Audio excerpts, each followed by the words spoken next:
میرے محترم بھائی اور دوستو، اللہ تعالیٰ نے انسان کو جسم اور روح سے بنایا ہے۔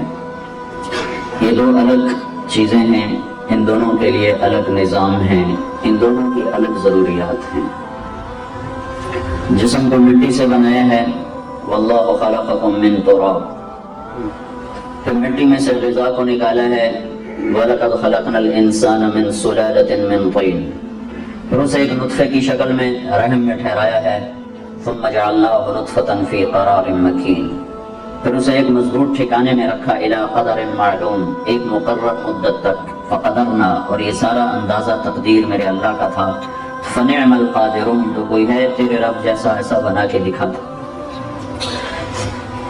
ثم خلقنا النطفة علقا، پھر اس گندے پانی پر اللہ نے تجلی ڈالی اور اسے ایک جونک میں بدلا، فخلقنا العلقة مضغة، پھر اسے ایک لوتھڑے میں بدلا، فخلقنا المضغة عظاما، پھر اس میں ہڈیوں کو پرویا، فکسونا العظام لحما، پھر اس پر گوشت کو چڑھایا، ثم انشأناه خلقا آخر، پھر ایک خوبصورت شکل عطا فرمائی، الم نجعل له عینین، آنکھیں، ولسان، زبان، وشفتین، ہونٹ، وہدیناہ النجدین، اور دنیا میں دو راہیں، ایک حق کا راستہ اور ایک گمراہی کا راستہ۔ یہ انسان کی تخلیق ہے کہ اللہ تعالیٰ مختلف جگہوں میں مختلف انداز میں ہمیں اپنی اوقات یاد دلاتا ہے۔ قتل الانسان ما اکفر، میرے بندے تو کتنا ناشکر ہے، کتنا ناشکر ہے۔ من ای شیء خلق، گھنٹوں تو شیشے میں دیکھتا ہے، دیکھتی ہے کیسا لگ رہا ہوں، کیسی لگ رہی ہوں، کبھی یاد بھی آیا کہ بنا کس سے ہے، تیرا میٹیریل کیا ہے۔ من ای شیء خلق، یا وقف ہے کہ تلاوت کرنے والا تھوڑی دیر کے لیے ٹھہرے، پھر ہتھوڑا اٹھائے اور مارے متکبر کے سر میں اور کہے من نطفہ، پھر یہاں ٹھہرنے کا حکم ہے کہ ٹھہرو ٹھہرو، تیزی سے نہ پڑھو، رکو، پکڑو، من نطفہ۔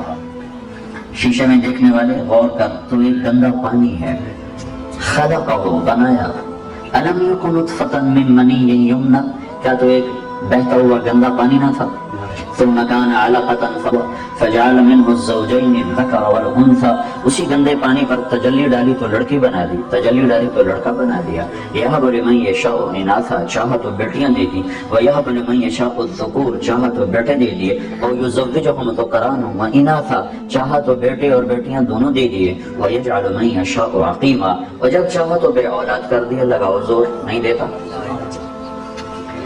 تو انسان دو چیزوں سے بنا ہے۔ اللہ نے میرے جسم کی بناوٹ کو بہت تفصیل سے قرآن میں بیان کیا اور مختلف جگہوں پہ بیان کیا اور مختلف انداز میں بیان کیا۔ خلقہ فقدرہ ثم السبیل یسرہ ثم اماتہ فاقبرہ ثم اذا شاء انشرہ، یہ ایک انداز ہے۔ دوسرا انداز ہے الذی خلق فسوى والذی قدر فہدى والذی اخرج المرعى فجعلہ غثاء احوى، یہ ایک اور انداز سے ہے۔ وَلَقَدْ خَلَقْنَا الْإِنسَانَ مِنْ سُلَالَةٍ مِنْ طِينٍ ثُمَّ جَعَلْنَاهُ نُطْفَةً فِي قَرَارٍ مَكِينٍ ثم خلقنا النطفة علقة فخلقنا العلقة مضغة فخلقنا المضغة عظاما فكسونا العظام لحما ثم أنشأناه خلقا آخر فتبارك الله أحسن الخالقين، یہ ایک اور انداز ہے۔ إنا خلقنا الإنسان من نطفة أمشاج نبتليه فجعلناه سميعا بصيرا، یہ ایک اور انداز ہے۔ تو اللہ نے میری تخلیق کو، جسم کیسے بنا بڑی تفصیل سے بیان کیا، لیکن روح کیسے بنائی اس کو کوئی بیان نہیں کیا۔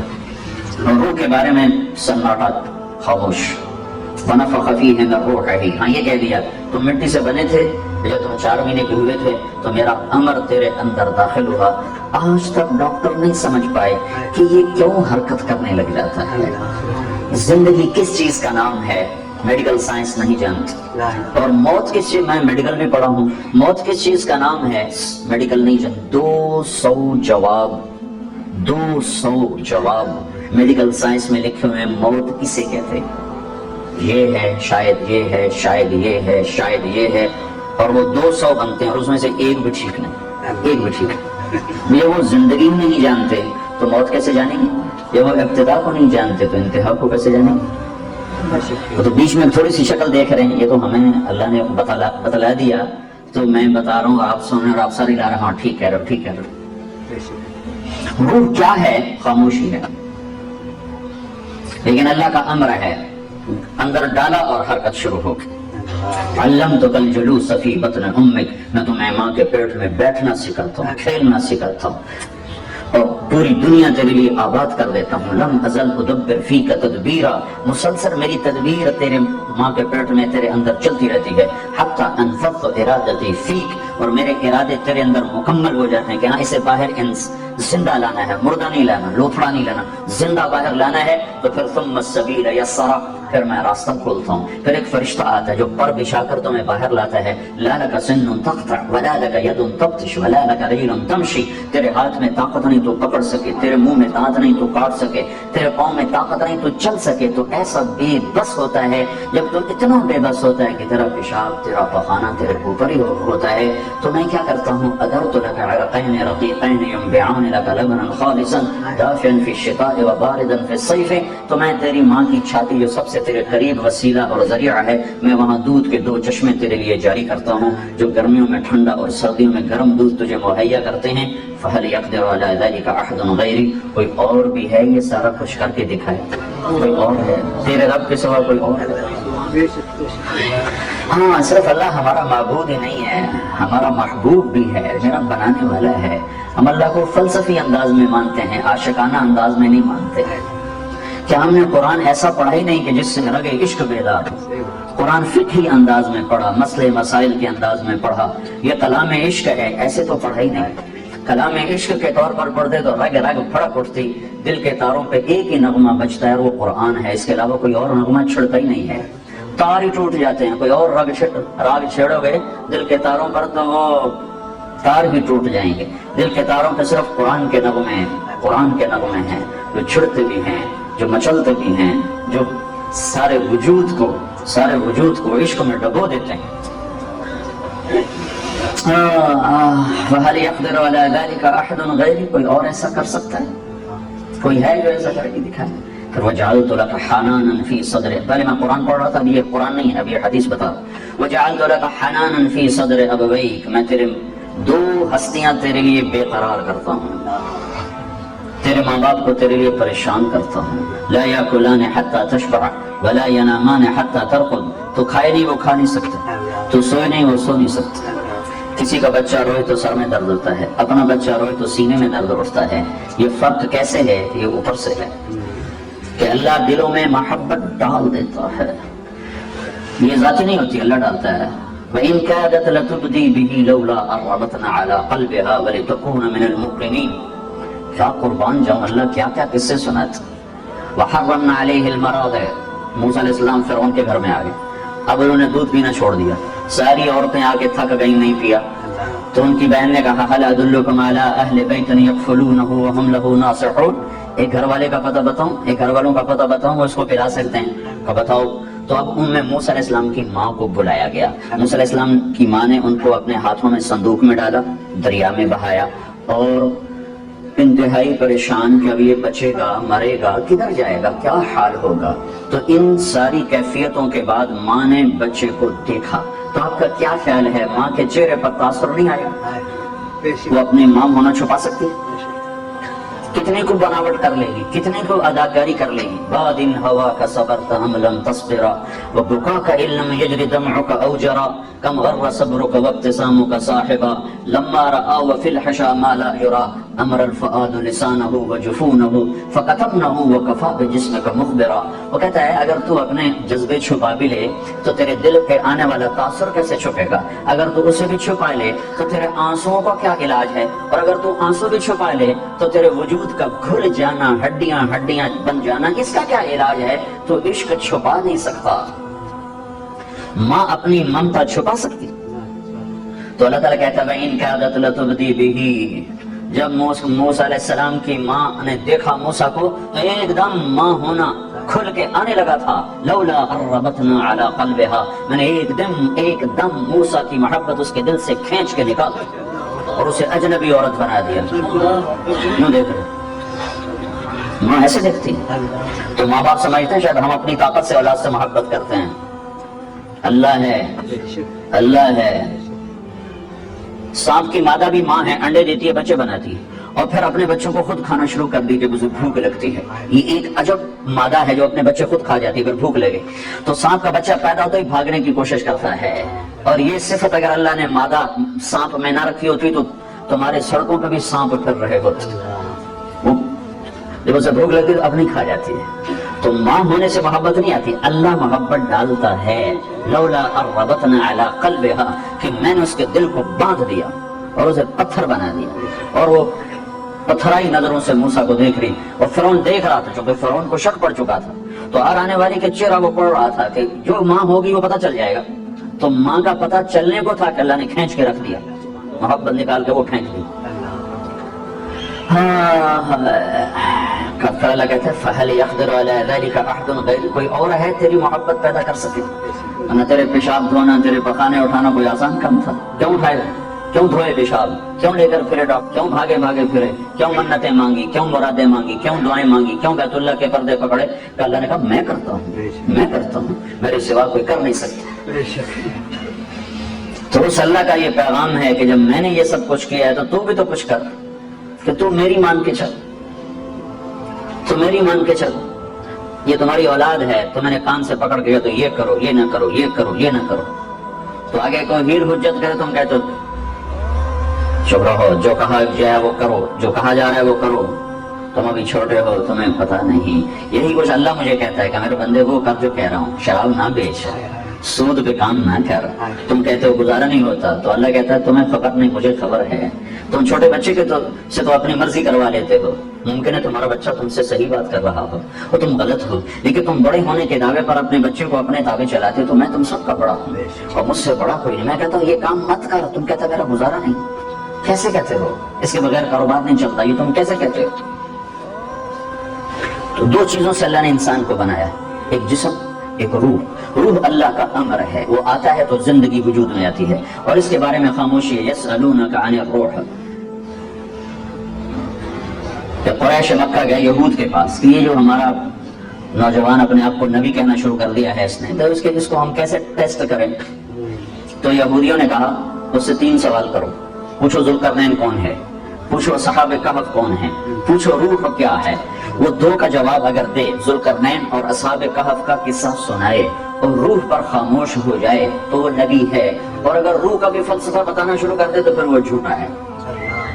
تو اب یہ اخنس بن شریک اور عاص بن وائل یہ عرب سردار جا کے ملے تھے, یہ بڑے آئے گھوڑے دوڑاتے ہوئے کہ محمد تم سے 3 باتیں پوچھنی. صاحب نے کہا پوچھو. کہا اصحاب کہف کون ہیں؟ تو اللہ نے کہا ام حسبت ان اصحاب الكهف والرقيم كانوا من آیاتنا عجبا اذ اول فتية الى الكهف فقالوا ربنا آتنا من لدنك رحمة وهيئ لنا من امرنا رشدا. سورہ کہف شروع ہو گئی. اللہ نے اصحاب کہف کا قصہ شروع کر دیا. پھر کہیں گے ذوالقرنین کون ہے؟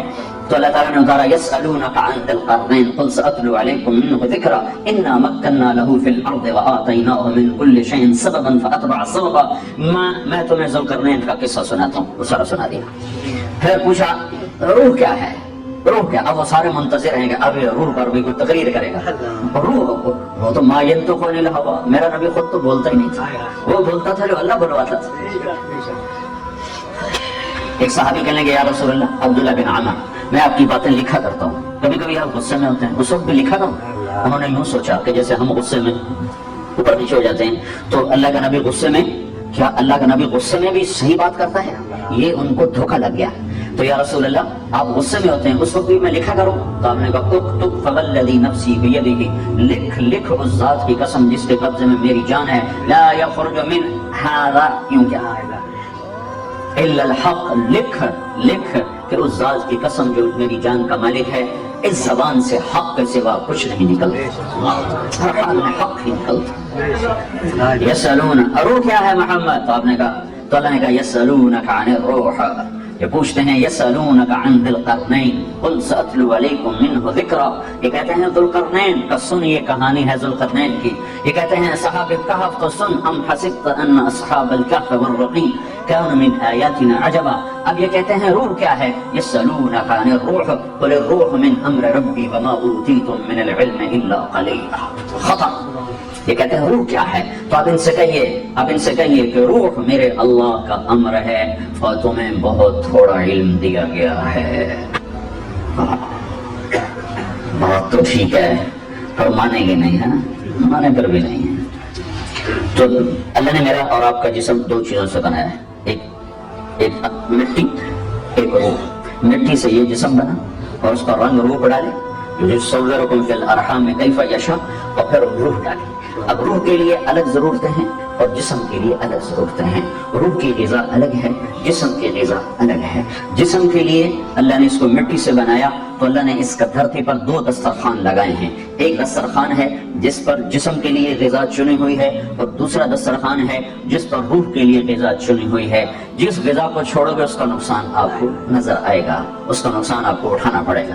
جسم کی غذا چھوڑیں تو اس کا نقصان نظر آتا ہے، روح کی غذا چھوڑیں تو اس کا نقصان بھی نظر آتا ہے۔ یہ دو دسترخوان میرے اللہ نے آسمان سے اتارے ہیں۔ ایک دسترخوان ظاہری ہے، انزلنا من السماء ماء، کہ ہم نے انا سببنا الماء صبا، ہم نے پانی اتارا، ثم شققنا الارض شقا، پھر ہم نے زمین کو پھاڑا، فانبتنا فيها حبا وعنبا وقضبا وزيتونا ونخلا وحدائق غلبا وفاكهة وابا، ہم نے آسمان سے پانی اتارا۔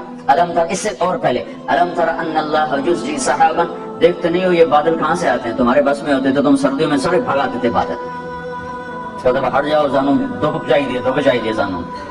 تو یہ اللہ کہتا ہے کون لاتا ہے بادل کھینچ کے، کون لاتا ہے؟ الم ترى، کبھی غور کیے ان اللہ یزجی سحابا، یہ بادل اللہ ہانکتا ہے، ثم یؤلف بینہم، پھر ان کو آپس میں جوڑتا ہے۔ پھر ایک عجب آیت اس وقت کہی گئی جبکہ بادلوں کے اوپر دیکھنے کا کوئی نظام تھا، ثم یجعلہ رکاما، پھر انہیں یوں پہاڑ بنا کر کھڑا کر دیتا ہے۔ اب یہ جب جہازوں پہ سفر ہوا تو پھر اوپر جا کے دیکھا کہ بادل پہاڑ کی طرح کھڑے ہوئے ہیں اور یوں مخروطی شکل میں کھڑے ہوئے ہیں، اور میرے نبی پر قرآن اس وقت اترا تھا جب بادلوں کے اوپر دیکھنے کا کوئی وسیلہ نہیں تھا، تو اللہ نے اس وقت کہا کہ میں ایسے مخروطی شکل میں پہاڑ بنا کے رکامن میں انہیں یوں کھڑا کر دیتا ہوں اوپر۔ اس کے بعد اگلا نظام ہے انا سببنا الماء صبا، میں پانی برساتا ہوں، صبا سببنا الماء صبا، برساتا ہوں انوکھے انداز میں۔ انوکھا انداز کیا ہے؟ پانی 1200 میٹر کی بلندی سے برستا ہے، جو بادل 1200 میٹر پر ہوتے ہیں بس وہ برستے ہیں، نہ اس سے اوپر برستے ہیں نہ اس سے نیچے برستے ہیں۔ یہ جو اولے ہیں یہ اوپر سے آتے ہیں، وہ جو برف گرتی ہے یہ اوپر سے، وہ جو رکام بنے ہوتے ہیں ان میں سے برف گرتی ہے۔ تو 1200 میٹر کی بلندی سے پانی کے قطرے کے برابر اگر کسی چیز کو گرایا جائے تو اس کی رفتار بنتی ہے 558 کلومیٹر فی گھنٹہ۔ 1200 میٹر کی بلندی سے پانی کے قطرے کے برابر کسی چیز کو پھینکا جائے تو اس کو تیزی سے آتے جب وہ میرے گھر کی چھت پر آ کر گرے گی تو اس کی رفتار بن چکی ہوگی 558 کلومیٹر فی گھنٹہ۔ انا سببنا الماء صبا، میں پانی برساتا ہوں بڑے انوکھے انداز پر۔ اگر یہ 558 کلومیٹر کی رفتار سے پانی آتا تو گنجا کا پہلے قطرے تے گیا یہاں برما دے سرے چاہیے تے والنالے نو 4 قطرے سائے ہو رانا۔ تے مولانا جو ابھی فخر فرما رہے تھے ہماری مسجد اس کے لنڈر میں ایسے سوراخ پڑتے کہ تے تک بنیادیں اکھڑ جاتی، چونکہ بلٹ کی رفتار، گولی کی رفتار ہوتی ہے 1700 کلومیٹر فی گھنٹہ، جو گولی نکلتی ہے کلشن کوف سے پسٹل سے اس کی رفتار ہوتی ہے 1700 کلومیٹر فی گھنٹہ۔ تو 1200 میٹر سے جو پانی گرتا ہے اس کی رفتار ہونی چاہیے 558 کلومیٹر فی گھنٹہ، تو آدھے سے تھوڑا سا کم کا فرق بن جاتا ہے۔ تو یہ تو ہمارے سینے چیر کے رکھ دیتی۔ اللہ تعالیٰ آپ کو کچھ بھی نظر نہیں آتا، صاف فضا نظر آ رہی ہے، آپ کو سڑک پہ سپیڈ بریکر نظر آتا ہے تو آپ کی گاڑی کی رفتار گھٹتی کہ نہیں گھٹتی؟ ٹھک پھر ٹھک پھر ٹھک آہستہ آہستہ گھٹتی جاتی ہے۔ تو 1200 میٹر میں اتنے سپیڈ بریکر اللہ نے پانی کے لیے بنائے ہیں کہ بارش کے قطرے ان سے ٹکراتے جب آپ کے سر پر، میرے سر پر، مسجد کی چھت پر اور زمین کے فرش پر جب وہ گرتے ہیں تو ان کی ٹوٹل رفتار 8 کلومیٹر فی گھنٹہ ہوتی ہے۔ 550 فضا میں توڑ دیتا ہے سپیڈ بریکرز کے ذریعے سے جو نظر نہیں آ رہے اور ہیں۔ انا سببنا الماء صبا، یہ صبا کا جو لفظ ہے اس کی طاقت آج زیادہ محسوس کی جا رہی ہے، آج زیادہ کھل کے سامنے آ رہا ہے۔ بلا قادرین علی ان نسوی بنانا، یہ آج 1400 صدی پہلے کہی گئی کہ یہ کہتے ہیں بھلا کوئی مر کے بھی زندہ ہوا، بھلا کوئی مر کے بھی اٹھا ہے؟ اذا كنا عظاما نخرا، پرانی بوسیدہ ہڈیاں کبھی زندہ ہوئی، کبھی ان میں جان پڑی، کبھی ان میں روح پڑی۔ اذا كنا عظاما وترابا أئنا لمبعوثون، کیا مٹی ہونے کے بعد ہم اٹھائے جا سکتے ہیں؟ تو اللہ نے کہا لا اقسم بیوم القیامہ ولا اقسم بالنفس اللوامہ ایحسب الانسان ان لن نجمع عظاما. یہ کہتا ہے کیسے ہڈیاں زندہ ہوگی؟ ایک قبر میں 50 آدمی دفن کر دیے گئے، مٹی ہو گئے، کیسے زندہ ہوں گے؟ تو اللہ کہتا ہے بلا کیوں نہیں، بلا کیوں نہیں، قادرین میری قدرت دیکھنا. کیا الا ان نسوی بنانا، میں تیری انگلی کے فنگر پرنٹ بھی تیرے ہی تجھے واپس کروں گا. یہ آیت پچھلی صدی میں زیادہ کھل کے سامنے آئی ہے کہ یہ علم پچھلی صدی کا ہے کہ ہر انسان کا فنگر پرنٹ، یہ انگوٹھا کیوں لگواتے ہیں کہ یہ جو چھاپا ہے کسی اور کے پاس کوئی نہیں، کائنات میں کسی اور کے پاس کوئی نہیں. یہ علم پچھلی صدی میں انسان کے سامنے آیا ہے. تو میرے رب نے 14 صدی پہلے کہا بلا قادرین علی ان نسوی بنانا، یہ واپس کروں گا. اس پر فنگر پرنٹ تیرا ہوگا، کسی اور کا نہیں ہوگا. انا صببنا الماء صبا، کبھی غور کیا بارش کیسے میں برساتا ہوں؟ ثم شققنا الارض شقا، پھر زمین کیسے پھاڑتا ہوں؟ شقا، کیسے پھاڑتا ہوں؟ اگر یہ سارا پانی نیچے ہی چلا جائے تو پھر سارا نیچے چلا جائے. 50 کلومیٹر مٹی ہے، 50 کلومیٹر، اور اس کے بعد آگ ہے. ہم آگ کی کشتی پر بیٹھے ہوئے ہیں. یہ زمین ہے 24,000 کلومیٹر، یہ 50 کلومیٹر مٹی ہے اور یہ آگ ہے. اور یہ 50 کلومیٹر اس زمین کے لیے ایسے ہیں جیسے سیب کا چھلکا ہوتا ہے. سیب کے چھلکے کی کیا طاقت ہوتی ہے؟ سوئی مارو تو پھٹ جاتا ہے. یہ 50 کلومیٹر یہ اس زمین کے گیند کے لیے ایک سیب کے چھلکے کی طرح ہے. اگر اللہ تعالیٰ پانی کو حکم دے رہا چل وَإِنَّ عَلَىٰ ذَهَابٍ بِهِ لَقَادِرُونَ، میں چاہوں تو اس پانی کو اڑا کے لے جاؤں، دھسا دوں، اڑا دوں، ختم کر دوں، کیا کرو گے؟ فَأَسْكَنَّاهُ فِي الْأَرْضِ، پھر میں اسے زمین کی رگوں میں ٹھہرا دیتا ہوں. تمہاری ٹینکی میں پانی آ جائے تو تیسرے دن اس میں جالے پڑ جاتے ہیں، اور زمین کی رگوں میں 100 سال پڑا رہے تو اس میں نہ بدبو پیدا ہوتی ہے، نہ جالا پیدا ہوتا ہے، نہ وہ خراب ہوتا ہے. یہ کون کر رہا ہے؟ تمہارے سارے فلٹر عاجز آ جاتے ہیں، اور وہ زمین میں ٹھہراتا ہے اور کہتا ہے دیکھو 100 سال بعد نکالو، 1000 سال بعد نکالو، تازہ نکلے گا. یہ میں بتا رہا ہوں اللہ نے ہمیں 2 چیزوں سے بنایا، ایک جسم ایک روح. جسم کا دسترخوان اور ہے، روح کا دسترخوان اور ہے. جسم کے دسترخوان پر اب اللہ تعالیٰ بتا رہا ہے اب میں تیرے لیے بارش برساتا ہوں، زمین میں پانی ٹھہراتا ہوں، پھر زمین کو پھاڑتا ہوں، پھر اس میں سے پھل پھول غلے سبزیاں گوشت تیرے لیے نکالتا ہوں. پھر ہمیں نہیں، ہمارے ساتھ ہمارے جانوروں کو بھی نہیں بھولا. ابا ابا ابن، ابا اردو میں ہو گیا ابا اور عربی میں ہو گیا چارہ. ابا کہ ہم تمہارے جانوروں کو بھی نہیں بھولے، ان کے لیے چارہ الگ نکالتے ہیں، گھاس الگ نکالتے ہیں تمہارے لیے، تمہارے جانوروں کے. والجبال ارساها متاع والارض بعد ذلك دحاها، زمین کو بچھایا، اخرج منها ماءها پانی نکالا، ومرعاها چارہ نکالا، والجبال ارساها پہاڑوں کو گاڑا. یہ کس لیے؟ متاعا لکم، تمہارے دسترخوان کو سجانے کے لیے. ہاں والانعام خلقها، جانور بنائے. کیوں بنائے؟ لکم فیها دفء، گرمائش لیتے ہو، گرمائش. مچھلی کھاؤ تو ایک دم گرمی لگ رہی ہے، پانی پیتے جاؤ، پانی پیتے جاؤ، ہاں پانی لاؤ بھائی، پانی لاؤ، گرمی لگ گئی، گرمی لگ گئی بھائی، گرمی آ گئی، مچھلی نہ کھاؤ، سردی آ گئی، مچھلی کھاؤ. ومنافع، اور کاروبار.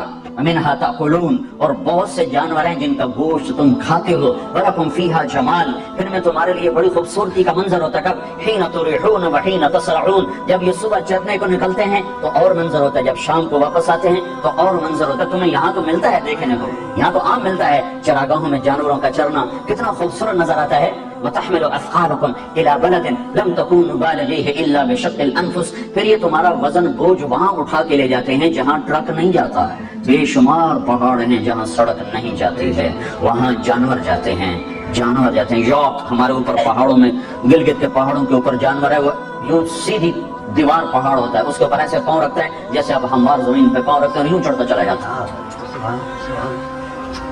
اور کیا کرتے ہیں؟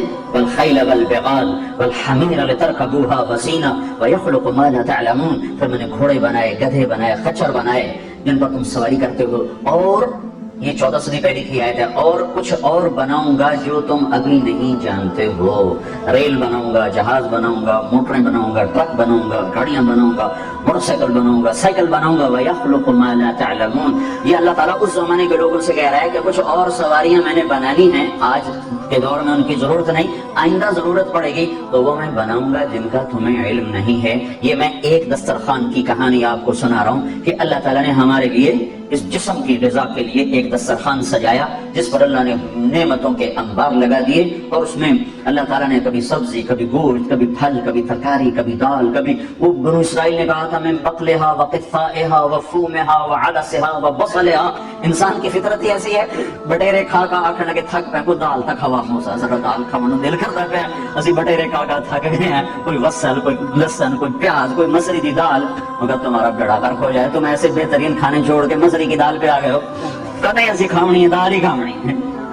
تو اللہ تعالیٰ نے جب مختلف وقت میں آدمی مختلف چیزوں کا طلبگار ہوتا ہے، کبھی ٹھنڈا پینا چاہتا ہے، کبھی گرم پینا چاہتا ہے، کبھی وہ نمکین کھانا چاہتا ہے، کبھی وہ میٹھا کھانا چاہتا ہے، کبھی وہ نرم کھانا چاہتا ہے، کبھی سخت کھانا چاہتا ہے، کبھی وہ پینے کو دل کرتا ہے، کبھی کھانے کو دل کرتا ہے، کبھی سونگنے کو دل کرتا ہے۔ تو میرے رب نے دسترخوان پہ کمی کوئی نہیں چھوڑی، کھانے کی قسمیں بنا دی، پینے کی قسمیں بنا دی، سونگنے کے پھول بنا دیے۔ مزاج پھول کی کیا ضرورت تھی؟ پھول ہماری زندگی میں کیا کردار ادا کرتا ہے؟ لیکن نہیں کہ میرا بندہ خوشبو کا دیوانہ ہے، لہذا اس کے لیے خوشبو بناؤ، پتیوں پنکھڑیوں میں خوشبو ڈال کے رکھ دی۔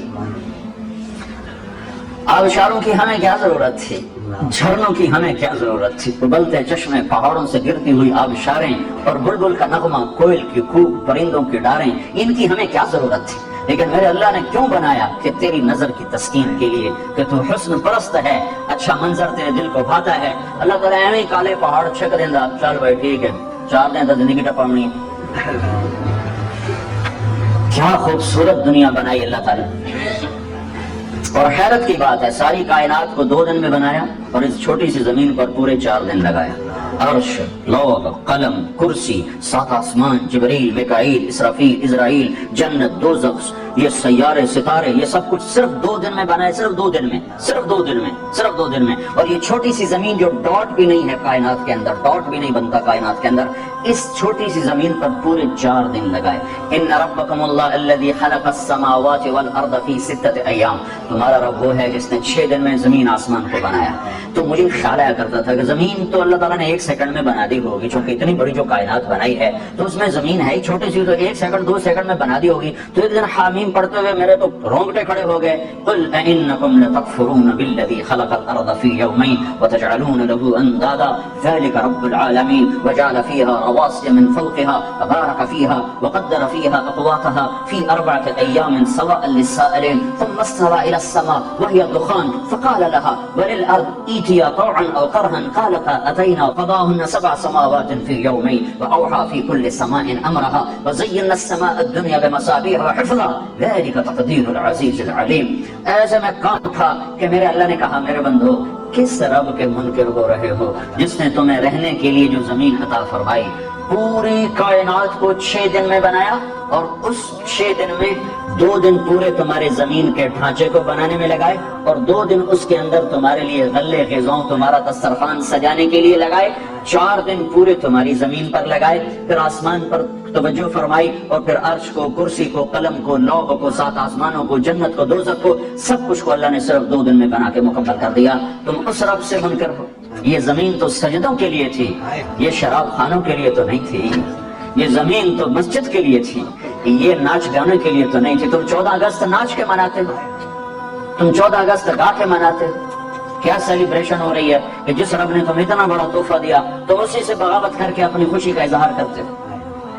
اتنے اندھے اور دیوانے ہو کہ اللہ کی نعمتوں کا شکر ناشکری سے ادا کرتے کہ 14 اگست منائی جا رہی، گانے گائے جا رہے ہیں، لڑکیاں ناچ رہی ہیں، 14 اگست منایا جا رہا ہے۔ لعنت ہے ایسی آزادی پر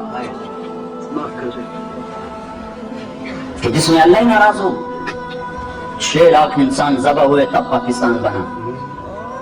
کون جواب دے گا؟ اللہ رسول کو جواب دینا ہی بڑا مشکل ہے، ان 6 لاکھ کو کون جواب دے گا جن کی ہڈیاں گل گئی، جن خاکستر ہو گئے، سکھوں کی کرپانوں سے زیر و زبر ہو گئے۔ تو اللہ نے 2 دسترخوان سجائے ہیں، ایک جسم کا دسترخوان ہے جس کے لیے پانی، دودھ، پھل، غلے، دال، سبزی، یہ سب کچھ سجایا۔ والتین والزیتون، وطور سینین وهذا البلد الامین لقد خلقنا الانسان فی احسن تقویم. دو چیزوں کو مکمل غذا دو گے تو پھر انسان سب سے احسن تقویم بنے گا. اگر دو میں سے ایک کو دی دوسرے کو نہ دی تو پھر یہ اسفل سافلین میں تبدیل ہو جائے گا. تو اللہ تعالیٰ نے یہاں 4 چیزوں کی قسم اٹھا کر یہ 2 دسترخوان ان 4 قسموں سے میں آپ کو بیان کر رہا ہوں کہ اللہ نے 2 دسترخوان سجائے ہیں. ایک کو میں نے بیان کیا ہے, ایک کو میں اب عرض کرنے لگا ہوں. یہ کہاں گیا وہ بچہ جس نے قرآن پڑھا تھا؟ اس نے وہ شہر و رمضان پڑھا تو یہ سارا مضمون میرے ذہن میں آنا شروع ہوا کہ اللہ تعالیٰ نے 2 دسترخوان سجائے ہیں اس دھرتی پر. ایک ہے غلے کا, پھل کا, پھول کا, دودھ کا, گوشت کا, پانی کا, انار کا, سیب کا, مرچوں کا, دال کا, پیاز کا, لہسن کا, تھوم کا, آم کا, کنوں کا, لیموں کا. یہ سارے اللہ تعالیٰ نے سجا دیے, قسم قسم کے پھل بنا دیے. کھاتے رہو اور شکر ادا کرو. ہاں حرام نہ کھاؤ, پیو پر شراب نہ پیو, کھاؤ پر حرام نہ کھاؤ, بولو پر جھوٹ نہ بولے. مرد عورت تعلق قائم کرو نکاح کے ساتھ, زنا نہ کرو, تجارت کرو سود پہ نہ کرو, زندگی گزارو آزادی کی نہیں میرے نبی کی غلامی کی. نقل مارو, اپنے نبی کی نقل مارو. نقل مار کے لوگ پاس ہوتے ہیں کہ نہیں ہوتے؟ کیوں بھائی؟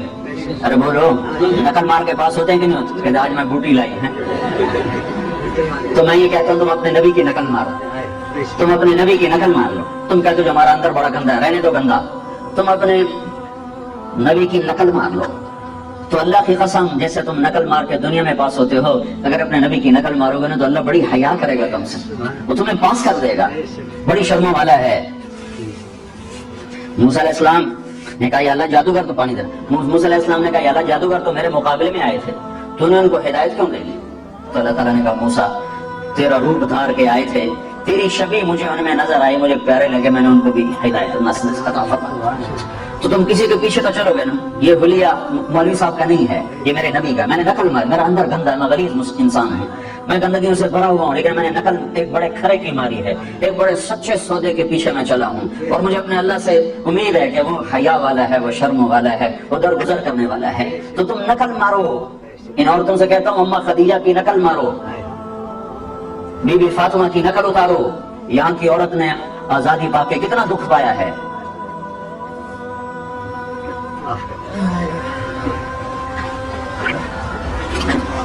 یہاں آزادی ہلاکت ہے, آزادی میں کوئی سکھ نہیں ہے. غلامی مصطفیٰ میں آؤ کہ محمد سے وفاتوں نے کہا ہم تیرے ہیں, یہ جہاں چیز ہے کیا لوح و قلم تیرے ہیں. والتین والزیتون, ایک دسترخوان روٹی کا, پانی کا, غذا کا. والتین والزیتون میں ایک اشارہ بھی ہے کہ اچھی غذا کھاؤ, سموسے, پکوڑے, پراٹھے, انڈے, حلوے. ابھی رمضان آ رہا ہے, تجھے تباہی پھیر دے. عید کے بعد ڈاکٹر بڑے خوش ہوتے ہیں کیونکہ بڑے مریض آتے ہیں ہسپتال, حلوے دے مارے ہوئے, سیویاں دے مارے ہوئے. تو والتین والزیتون میں اشارہ ہے کہ اعتدال سے غذا کھاؤ, مناسب غذا کھاؤ, اچھی غذا کھاؤ.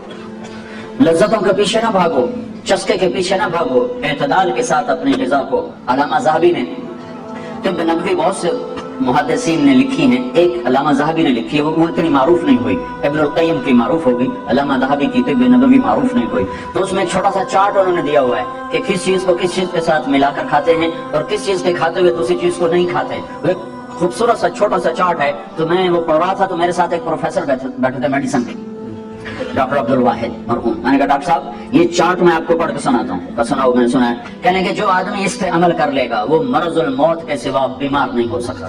موت انہوں 90 اون نہیں ہونا پیندا. یہ سارے سموسے پراٹھوں کے مارے ہوتے ہیں اور افطاری میں وہ تباہی پھیرتا. اب تراوی کون پڑھے؟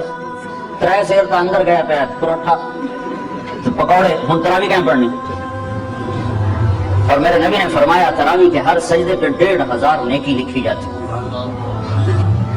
تو 40 سجدوں پہ 60,000 کمائی ہے. مولانا صاحب ادھر ایک چٹ لگا دیں, چھوٹی سی چٹ لگا دیں کہ یہاں تراوی پڑھنے والے کو فی سجدہ 150 کراؤن دیا جائے گا. ایتھے دیکھا جو سوٹے نہ لڑائی کے میں آیا تھا مسلح میں بچھایا, تو کدو آ گیا. مولوی صاحب انشاءاللہ دیکھیں گے کہ چھتوں پر بھی بندے چڑھے ہوئے ہوں. ہر سجدے پہ 1500 نیکی ہے, ہر سجدے پر 1500 نیکی ہے. تو 60,000 روز کی کمائی ہے. اور تراویح کے ہر سجدے پر جنت میں سرخ یاقوت کا ایک محل تیار کیا جاتا ہے جس کے 60,000 سونے چاندی کے دروازے ہوتے ہیں. اور تراویح کے ہر سجدے پر جنت میں ایک درخت لگایا جاتا ہے جس کے نیچے 100 سال عربی گھوڑا دوڑ سکتا ہے. والتین والزیتون ایک دسترخوان، دوسرا دسترخوان وطور سینین وہذا البلد الامین، ایک دسترخوان اللہ نے روح کے لیے بچھایا ہے، وہ قرآن ہے. روح کا دسترخوان قرآن ہے. اور اس پر بھی کھانے چنے ہوئے، کہیں توحید کی ڈش، کہیں رسالت کی ڈش، اور کہیں ذکر کی ڈش، اور کہیں تلاوت کا مزہ، اور کہیں حج کے جلوے، کہیں روزے کی پیاس کا مزہ، کہیں جہاد کے تھکاوٹ کے مزے، کہیں اللہ کی راہ میں قربان ہونے کی ڈش، اور کہیں راتوں کو اٹھ کے رونا، کہیں راتوں کو تڑپنا، کہیں اللہ کے لیے پھیرے لگانا، کہیں مینا کے چکر، کہیں بیت اللہ کے طواف، کہیں عرفات کی دعائیں، کبھی مدینے میں مسجد نبوی کی زیارتیں، اور کبھی اللہ کے سامنے گڑ گڑانے اور رونے کے جلوے، اور کبھی قرآن پڑھنے کے، اور کبھی معاف کرنے کے، کبھی درگزر کرنے کے، کبھی جھک جانے کے، کبھی سہ جانے کے، کبھی پی جانے کے، کبھی درگزر کرنے کے، کبھی احسان کے، کبھی سخاوت کے، کبھی محبت کے، کبھی تواضع کے، کبھی مسکنت کے، کہیں علم کے، کہیں الفت کے، کہیں عرفان کے، کہیں معرفت کے. اللہ نے دسترخوان چن دیے. قرآن بھرا ہوا ہے روح کی غذا سے قرآن بھر دیا ہے. سارے قرآن کو اللہ نے روح کے لیے غذا بنا دیا ہے. یہ پڑھنا بھی اس کو ہے، وہ بھی سیکھنے کا درجہ ہے، پر یہ صرف پڑھنے سے نہیں سیکھا جاتا. میں نے شروع میں کہا تھا یہ کلام عشق ہے. اگر عاشق مزاج ہو کے نہیں سیکھے گا تو بس پھر خالی بیٹھ کے تبصرے کرے گا، قرآن والا نہیں بن سکے گا. ہاں یہ پیغام عشق ہے. سکھری تروش منصوری نو ہم ٹھپ رکھ کنز قدوری نو، ہادی نہ سمجھ ہدایا کافی نہ سمجھ کفایا، کر پرزے جلد وقایا یہ دل قرآن کتاب ہے. یہ خواجہ غلام فرید ہماری شاعری ہے. عاشق ہو میں عشق کما میں، دل رکھیں وانگ پہاڑاں ہو، سائے سائے بدیاں ہزار غلامیں، کر جانے باغ بہاراں ہو. منصور جائے چک سولی دیتے، جڑے واقف کل اسراراں ہو. سجدیں سر چائی نہ باہو، توڑے کافر کہن ہزاراں ہو. عاشق سوئی حقیقی جڑا، قتل معشوق دے مننے، سر نو جوڑے تو مکھ نہ موڑے، ہمیں 100 تلواراں کھنے. سچا عشق حسین دا باہو، سر دکھتے تے روز نہ بھنے. والذین آمنوا اشد حبا للہ، اس آیت کا یہ ترجمہ ہے. والذین آمنوا اشد حبا للہ، جو یہ نہیں ڈھونڈتے کرتے سنت ہے کوئی بات نہیں، سنت ہے کوئی بات نہیں، سنت ہے کوئی بات، وہ مر مٹتے ہیں. محبت تو آدمی کو دیوانہ کر دیتی. تم فلسفے ڈھونڈتے پھرتے ہو کہ تمہارا دل آشنا نہیں ہے، اس میں رگ عشق پھڑکی نہیں ہے. امام ابو حنیفہ کے سامنے خربوزہ پیش کیا گیا، حضور کھائیں. ہائے ہائے، کہا مجھے پتہ نہیں، میرے نبی نے یوں کاٹا تھا کہ یوں کاٹا تھا، میں نہیں کھاتا، حرام تھا، ناجائز تھا، یہ خلاف سنت. کوئی خلاف سنت، میرے نبی نے خربوزہ دیکھا ہی کھانا کھاتا. تم کہتے ہو سنت ہے کوئی بات نہیں، سنت کی خیر ہے کوئی بات نہیں. ایک ٹائر میں سے ہوا نکال دو پھر کہو گاڑی چلے گی، کوئی بات نہیں. ٹائر میں ہوا تو مفت ڈل جاتی ہے، آپ ہی ہوا ڈال لیتے ہو تم، تو ہوا تو مفت ہوتی ہے، چھوڑ دو کوئی بات نہیں. دکھ درد کی بات ہے، تمہارا نبی کبھی ننگے سر بازار میں نہ گیا، تم سب ننگے سر مسجد میں بیٹھے. ایک درد کی بات بتا رہا ہوں، میں کوئی تنقید نہیں کر رہا ہوں. تم میرے بھائی ہو، میں تمہارا بھائی ہوں، میں ہمدردی سے بول رہا ہوں، دکھ درد سے بول رہا ہوں، دکھی دل سے بول رہا ہوں. میں خطیب نہیں ہوں، میں پیسے لے کے نہیں آتا ہوں. تبلیغ والے چندہ نہیں مانگتے ہیں، اپنی جیب سے لگانے کا نظام چلتا ہے. ویسے درد میں کہہ دیا ہے، کسی کو برا لگا تو معاف کر دینا، کہ میرا نبی تو بازار میں کبھی ننگے سر نہیں پھرا تھا، تم نمازیں ننگے سر پڑھتے، تم نے زندگی سیکھی کوئی نہیں. پڑھنا میں 40 سال سے پڑھ بھی رہا ہوں، پڑھا بھی رہا ہوں. بخاری سب سے بڑی کتاب ہے، میں پڑھاتا ہوں، لیکن میں تمہیں دیانتداری سے بتاتا ہوں، پڑھنے سے نہیں آتا، سیکھنے سے آتا ہے. دین پڑھنے سے نہیں آتا، دین سیکھنے سے آتا ہے. اور تبلیغ میں دین کو سیکھنے کی دعوت دی جا رہی ہے کہ جب تک تم جان مال قربان نہیں کرو، جب تک تم گھر بھی بچوں کی راحتیں اپنے قربان نہیں کرو، تو تمہارے دلوں کا رخ کیسے اللہ اس کے رسول کی طرف پھرے گا. میرا بیٹا سال کے لیے نکلا جماعت میں، کبھی اس کونے میں بیٹھ کر روئے، کبھی اس کونے میں بیٹھ کر روئے. میں نے کہا اگر اتنا ہی درد ہے تو نہ جا. کہنے کہ نہیں جانا ضرور ہے، لیکن گھر چھوڑ رہا ہوں. گھر چھوڑنے کا درد تو ہے، گھر چھوڑنے کا دکھ تو ہے، کہ سال پورا میں نکل رہا ہوں. تو یہ جب جگہ خالی ہوتی ہے وہاں پھر اللہ اس کے رسول کی محبت آتی ہے. تو میرا رب نے قرآن کو دسترخوان کے طور پہ اتارا ہے. کہیں توحید ہے کہ یہ دل کسی ایک کے لیے ہوتا ہے. محبت دیکھو، محبت تقسیم ہو جاتی ہے، محبت تقسیم ہو جاتی ہے.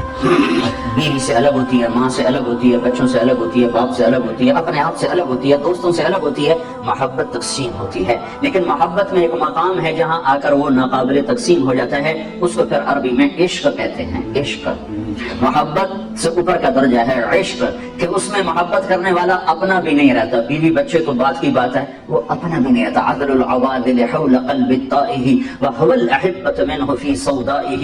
پھر وہ دیوانہ ہوتا ہے جس پر وہ مر مٹتا ہے. یہ آپ نے یہاں تو نہیں نظر آتا، لیکن آپ پاکستان سے آئے ہیں تو درختوں پر ایک بیل دیکھی ہوگی، وہ پیلے سے رنگ کی بیل دیکھنے کا بھی. وہ جس درخت کو چمٹ جاتی ہے تو درخت برباد ہو جاتا ہے. اس کو اردو میں کہتے ہیں آکاس بیل، اور اس کو عربی میں کہتے ہیں عشقہ. عشق سے ہے عشقہ. اس کو عربی میں کہتے ہیں عشقہ. کیا مطلب؟ کہ درخت جو کچھ کماتا ہے اس پہ لگا دیتا ہے. درخت اپنے لیے بھی کچھ نہیں چھوڑتا، ہر شے اس پہ فنا کر کے چوتھے دن وہ خالی کھڑا ہوتا ہے، اور پھر آتا ہے آنے والا اور کلہاڑا مار کے اس کو کاٹتا ہے اور چولہے میں جلا کے اس کی راکھ ہوا میں بکھیر دیتا ہے. اس کو کہتے ہیں عاشق. اور اللہ ہم سے یہ مطالبہ کرتا ہے توحید میں کہ ایک کا ہو جا، ایک کا. وَإِلَٰهُكُمْ إِلَٰهٌ وَاحِدٌ لَا إِلَٰهَ إِلَّا هُوَ الرَّحْمَٰنُ الرَّحِيمُ ألف لام میم. اللہ لا الہ الا هو الحی القیوم. اللہ لا الہ الا هو الحی القیوم. وإلهكم إله واحد لا إله إلا هو الرحمن الرحيم إنني أنا الله لا إله إلا أنا فاعبدني. اللہ لا الہ الا هو له الاسماء الحسنى فإن تولوا فقل حسبي الله لا الہ الا هو علیہ توکلت وهو رب العرش العظیم. رب المشرق والمغرب لا الہ الا هو فاتخذه وکیلا. هو اللہ الذی لا الہ الا هو عالم الغیب والشہادة هو الرحمن الرحیم. هو اللہ الذی لا الہ الا هو. ایک کے آگے جھک جا. جس ایک ہی ہے جو سب کچھ بناتا ہے، وہی بناتا ہے، وہی بگاڑتا ہے، وہی دیتا ہے، وہی لیتا ہے، وہی اٹھاتا ہے، وہی گراتا ہے، اسی سے ملتا ہے، اسی سے چھنتا ہے. وہی زندگی لاتا ہے، وہی موت لاتا ہے، وہی بلندیاں دیتا ہے، وہی پستیاں دیتا ہے، وہی محبت لاتا ہے، وہی نفرت لاتا ہے، وہی جنگ لاتا ہے، وہی امن لاتا ہے. ملک اس کا، ملک اس کی، زمین اس کی، آسمان اس کا، خلا اس کا، فضا اس کی، ہوا اس کے، پانی اس کی، سورج اس کا، آگ اس کی، سورج ستارے اس کے، چاند اس کا، عرش اس کا، فرش اس کا، فرشتے اس کے، دو پائے اس کے، چار پائے اس کے، رینگنے والے اس کے، دوڑنے والے اس کے، تیرنے والوں کا مالک، رینگنے والوں کا مالک، ڈسنے والوں کا مالک، دوڑنے والوں کا مالک، پھنکارنے والوں کا مالک، مہکنے والوں کا مالک، دودھ دینے والوں کا مالک. للہ ملک السماوات والارض وما فیہن لہ ما فی السماوات وما فی الارض لہ ملک السماوات والارض يحيي ويميت وهو على كل شيء قدير. هو الأول والآخر والظاهر والباطن وهو بكل شيء عليم. هو الله الذي لا إله إلا هو الملك القدوس السلام المؤمن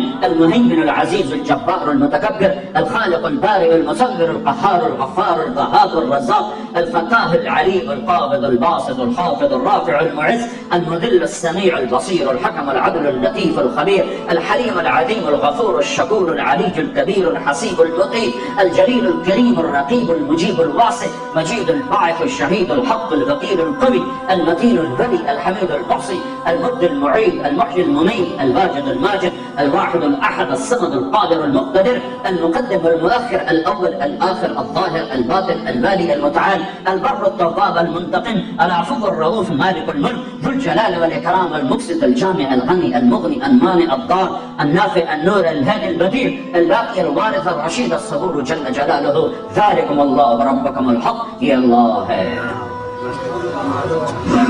یہ قرآن کا دسترخوان ہے اور اس پر چنو ہے تیری روح کا کھانا سامان. لا الہ الا اللہ لا الہ الا اللہ. یہ اٹھا لے یہ، ورنہ تیری حیثیت اللہ کے دربار میں جانور خنزیر سے بھی بدتر ہوگی. اولئک کالانعام بل هم اضل. ایک اللہ کو پہچان اور اسی اللہ کا ہو جا. جو لا کہا وہ لا ہوا، وہ لا بھی اس میں لا ہوا. جز لا ہوا کل لا ہوا، پھر کیا ہوا؟ اللہ ہوا. اور اللہ کو اللہ کہا کرو، خدا نہ کہا کرو۔ خدا اللہ کا ترجمہ نہیں ہے، گاڈ اللہ کا ترجمہ نہیں ہے، ایشور اللہ کا ترجمہ نہیں ہے، بھگوان اللہ کا ترجمہ نہیں ہے، دیوتا اللہ کا ترجمہ نہیں ہے، یزداں اللہ کا ترجمہ نہیں ہے۔ ایک ہی ترجمہ ہے اللہ کا، اور وہ اللہ ہے۔ اللہ خدا میں نہیں سماتا، خدا اللہ میں سماتا ہے، پر اللہ خدا میں نہیں سماتا۔ خدا اللہ کی ایک صفت کا نام ہے۔ خدا مت کہا کرو، میں یہ نہیں کہتا ہوں کہ غلط ہے، میں یہ کہتا ہوں کہ یہ اللہ کا پورا ترجمہ نہیں ہے، لہذا اپنی زبان پر عادت ڈالو اللہ کہنے کی۔ یہ عورتیں بھی بچوں کو سکھائیں، خود خدا کی بجائے اللہ کہو، اللہ کہو۔ کہ لفظ اللہ میں جو کشش ہے، جو حلاوت ہے، جو مٹھاس ہے، جو محبت ہے، جو الفت ہے، جو ایک حفاظت کا احساس ہے، وہ کسی اور میں نہیں ہے، وہ کسی اور میں نہیں ہے، وہ صرف اللہ میں ہے۔ اس لیے موسیٰ علیہ السلام سے اللہ نے بات کی تو کہا اننی انا اللہ، موسیٰ میں تیرا اللہ تجھ سے بات کر رہا ہوں، لا الہ الا انا، میرے سوا ہے ہی کوئی نہیں، تو کدھر جا رہا ہے؟ مخلوق کے آگے جھولی نہ پھیلا، ہاتھ نہ پھیلا، ان سے مانگ مت، مانگ اپنے اللہ سے۔ وَإِذَا سَأَلْتَ فَاسْأَلِ اللَّهِ وَإِذَا اسْتَعَنْتَ فَاسْتَعِنْ بِاللَّهِ، مانگنا ہو تو اللہ سے مانگ، سوال کرنا ہو تو اللہ سے سوال کر۔ کہ للہ خزائن السماوات والارض، خزانوں کا مالک، لہ ملک السماوات والارض، زمین آسمان کا مالک، للہ المشرق والمغرب، مشرق اور مغرب کا مالک، رب المشرقین والمغربین، مشرقین اور مغربین کا مالک، ملک الناس، الہ الناس، انسانوں کا مالک، جنات کا مالک، ہواؤں کا مالک، بحر و بر کا مالک، ماضی حال کا مالک، زندہ مردہ کا مالک، فرشتوں کا مالک۔ جب ایک اللہ ہی ہے، اینما تولوا فتم وجہ اللہ، آگے دیکھو اللہ، پیچھے دیکھو اللہ، دائیں دیکھو اللہ، بائیں دیکھو اللہ، اوپر دیکھو اللہ، سامنے دیکھو اللہ، پہاڑوں کی چوٹیوں پہ دیکھو تو اللہ، ہوا کے جھونکوں میں دیکھو تو اللہ، بارش کے قطروں میں دیکھو تو اللہ، سورج کی شعاؤں میں دیکھو تو اللہ، چاند کی کرنوں میں دیکھو تو اللہ، تاروں کی چھلملاہٹ میں دیکھو تو اللہ، آسمان کی بلندیوں میں دیکھو تو اللہ، زمین کے خزانوں میں دیکھو تو اللہ، زمین کے سبزوں میں دیکھو تو اللہ، بہتی ندیوں میں دیکھو تو اللہ، گرتی آبشاروں میں دیکھو تو اللہ، مہکتے پھولوں میں دیکھو تو اللہ، دودھ کے قطروں میں دیکھو تو اللہ۔ سنریہم آیاتنا فی الآفاق وفی انفسہم حتی یتبین لہم انہ الحق۔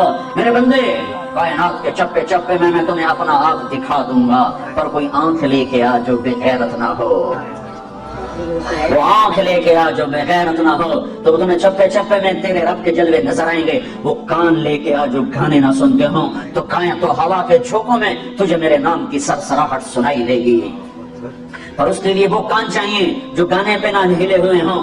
تمہاری گاڑیوں میں میوزک چلتا ہے، ٹکر لگی اور مر گئے تو کیا جواب دو گے اللہ کو؟ کس حال میں موت آئی؟ ہر چیز کا نظارہ اللہ نے آگے رکھا ہے۔ جنید جمشید مجھ سے کہنے لگا، ہم جو گانا بناتے تھے ہفتہ 10 دن لگا کر، بعض اوقات پورا مہینہ ایک گانے پہ لگ جاتا تھا، وہ گانا 3.5 منٹ کا بنتا ہے، 3.5 منٹ کا ایک گانا بنتا ہے، 3.5 منٹ۔ چونکہ اس سے لمبا بنے تو پھر لوگ بور ہو جاتے ہیں، سنتے اتنا لمبا سنتے نہیں، تو 3.5 منٹ کا میکسیمم گانا بنایا جاتا ہے، اور اس پر کبھی ہفتہ، کبھی 10 دن، کبھی 15 دن، کبھی مہینہ۔ میں نے کہا پاگل دیوانے، میرا رب میرے نبی کا فرمان ہے، جنت کا پہلا نغمہ جو اللہ سنائے گا وہ 70 سال لمبا ہوگا، 70 منٹ کا نہیں ہوگا، 70 سال ایک ہی دھن سنتے رہو گے، ایک ہی راگ سنتے رہو گے۔ اس راگ میں اتنی راگنیاں ہوں گی کہ 70 برس کے بعد اللہ تمہیں دوسری چیز میں لگائے گا، تم کہو گے کہ سن دے رہی ایسا ہو گیا، ایسا ہے۔ پر یہ وہ کان سنیں گے جو دنیا میں میوزک نہیں سنتے۔ اگر یہاں میوزک سنو گے تو وہاں کے میوزک سے اللہ تمہیں محروم کر دے گا۔ اللہ جنت کی لڑکیوں سے کہے گا آ جاؤ، پھر تمہیں کہے گا آ جاؤ جو دنیا میں میوزک نہیں سنتے تھے، یہ شرط لگائے گا، آ جاؤ جو حوصلوں میں گانا نہیں سنتے تھے، آج تمہارا رب تمہیں جنت کا گیت سناتا ہے۔ پھر اللہ جنت کی لڑکیوں سے کہے گا گاؤ، ادھر سے جنت ساز بنے گی، اور ان کی آواز، جنت کی عورت سمندر میں تھوک ڈالے تو 7 سمندر میٹھے ہو جاتے ہیں، وہ تھوکتی نہیں ہے، عیب ہے تھوکنا، اگر تھوکے تو سمندر میٹھے ہو جائیں تو اس کا بول کیسا ہوگا؟ جب وہ گائیں گی اور جنت ساز، یہ ساز و آواز، یہ سر اور ساز، تو جنت والے مست ہو جائیں گے۔ تو اللہ فرمائے گا کیسا پایا؟ کہنے لگے یا اللہ بڑے مزے آئے۔ تو اللہ فرمائے گا تمہیں اس سے بھی اعلیٰ سنو، کہیں گے اس سے اعلیٰ بھی ہے کہاں؟ اللہ تعالیٰ فرمائیں گے داؤد یا داؤد تعالی ارقر ممبر، اے داؤد آجا ممبر پہ بیٹھ اور میرے بندوں کو میرا گیت سنا۔ داؤد علیہ السلام کی آواز اتنی شیریں تھی دنیا میں اپنے زمانے میں، جب وہ زبور پڑھتے تھے تو پہاڑ ہلنے لگ جاتے تھے ایسے، یا جبال اوبی معه، پہاڑ ایسے ہلتے تھے ان کی آواز سن کر۔ تو جنت میں کیا حال ہوگا؟ تو وہ کہیں گے اللہ میری آواز تو دنیا میں تھی، کہ یہاں میں نے جنت کے جلوے شامل کر کے واپس کر دی ہے۔ جب داؤد علیہ السلام سر اٹھائیں گے اور ساز آئے گا تو جنت والوں کو اپنا آپ ہی بھول جائے گا، پھر کہیں گے ہاں میرے رب، ہاں میرے بندو، اللہ کہے گا کیسا پایا؟ کہیں گے اللہ بڑا مزہ آیا۔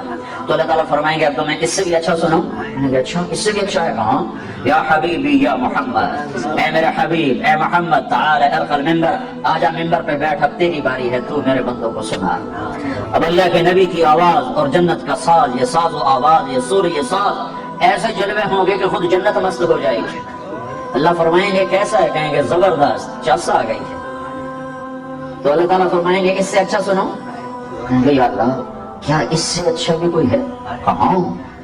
تمہارا رب تمہیں خود سنائے، تمہارا اللہ تمہیں خود سنائے۔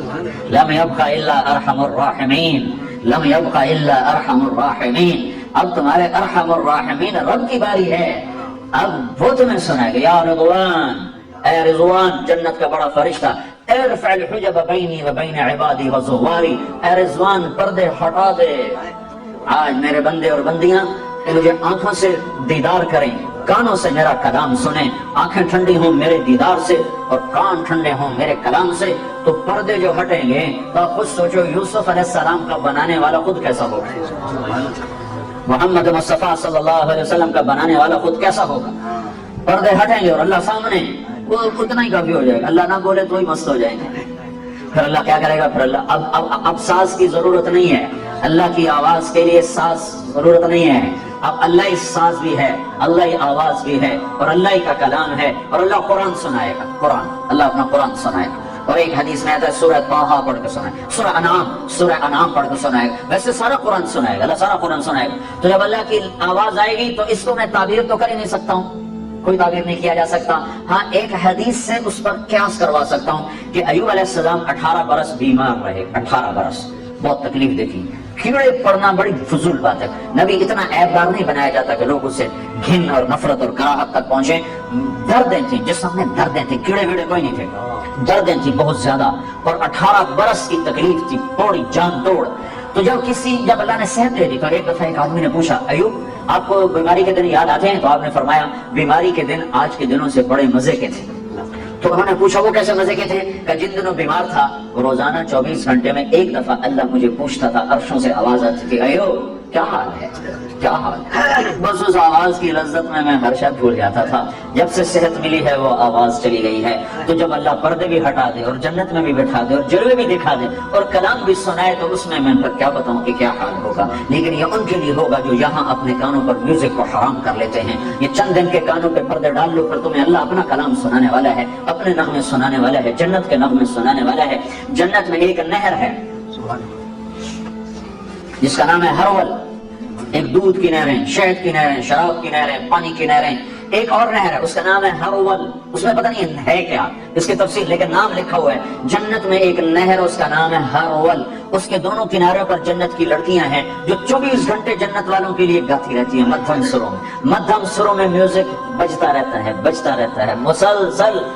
جب وہ ہٹتی ہیں تو ان کی جگہ دوسری آ جاتی، وہ ہٹتے ہیں ان کی جگہ اور آ جاتی، ان کے ذمہ صرف جنت والوں کو لے اور سر اور ساز سنانا ہے۔ تو تھوڑے دن صبر کرو، اللہ تمہیں دینے والا ہے۔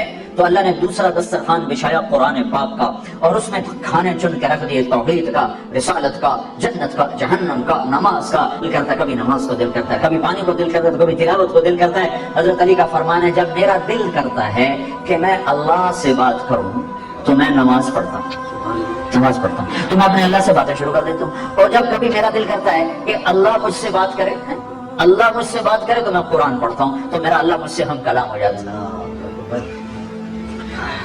اول تو کوئی قرآن پڑھتا نہیں، وہ پڑھنے والے ہو تو ایک فون پر قرآن بند، ہاں جی کیا کر رہے ہو، اور بے وقوف اللہ تجھ سے بات کر رہا تھا، تو یہ کیا کر رہا ہے؟ اللہ تجھ سے بات کر رہا تھا۔ کلام اللہ، یہ اللہ کا کلام ہے۔ تورات اللہ کا کلام نہیں ہے، کتاب اللہ ہے۔ زبور اللہ کا کلام نہیں، کتاب اللہ ہے۔ انجیل اللہ کا کلام نہیں، کتاب اللہ ہے۔ اور قرآن کلام اللہ بھی ہے، کتاب اللہ بھی ہے۔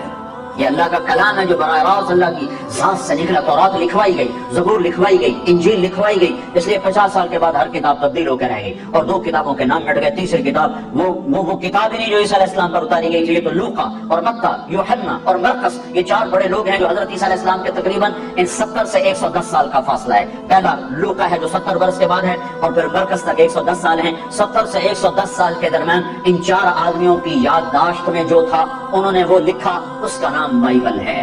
یہ وہ نہیں جو عیسیٰ علیہ السلام پر اتری تھی, یہ کتابیں تھیں, یہ کلام نہ تھا. اور قرآن کلام اللہ ہے اور قرآن کتاب اللہ ہے. وتمت کلمۃ ربک صدقا وعدلا لا مبدل کلماته انه لقول فصل وما هو بالهزل احكمت آیاته ثم فصلت من لدن حکیم خبیر قرآنا عربیا لقوم يعلمون بشيرا ونذيرا فأعرض أكثرهم فهم لا يسمعون لو أنزلنا هذا القرآن على جبل لرأيته خاشعا متصدعا من خشية الله وتلك الأمثال نضربها للناس لعلهم يتفکرون. یہ کلام اللہ ہے, یہ رمضان میں اتارا گیا ہے. ایک عجب بات ہے, روح طاقتور ہوتی ہے جب جسم پہ بھوک ہوتی ہے, روح میں قوت پیدا ہوتی ہے جب جسم بھوکا ہوتا ہے. امام غزالی نے فرمایا جس دن میرے اوپر فاقہ آیا اس دن میرے اوپر علم کا نیا دروازہ کھلا ہے. تو اللہ نے رمضان کی بھوک میں علم چھپایا ہے.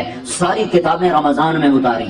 یکم رمضان کو ابراہیم علیہ السلام پر چھوٹے پمفلٹ صحیفے آئے, 2 رمضان کو موسیٰ علیہ السلام پر تورات آئی 2000 سال کے بعد, اور 6 رمضان کو 300 سال کے بعد حضرت داؤد علیہ السلام پہ زبور آئی, اور 1200 سال کے بعد 12 رمضان المبارک کو حضرت عیسیٰ علیہ السلام پر انجیل آئی, اور پھر کوئی 650 سال کے بعد 21 رمضان المبارک کو اللہ تبارک و تعالیٰ نے اپنے محبوب پر قرآن کو اتارا. انا انزلناه في ليلة القدر وما ادراك ما ليلة القدر ليلة القدر خير من 1000 شهر. 21 رمضان تھی, پیر کی رات تھی, نصف رات گزر چکی تھی, پیر کا دن شروع ہو چکا تھا. 12 بجے کے بعد اگلا دن شروع ہو جاتا ہے جب جبریل جلوہ نما ہوئے اور آپ کو خوشخبری سنائی کہ یا رسول اللہ آپ سارے ورق خالی بدل نہیں سکتا ہے.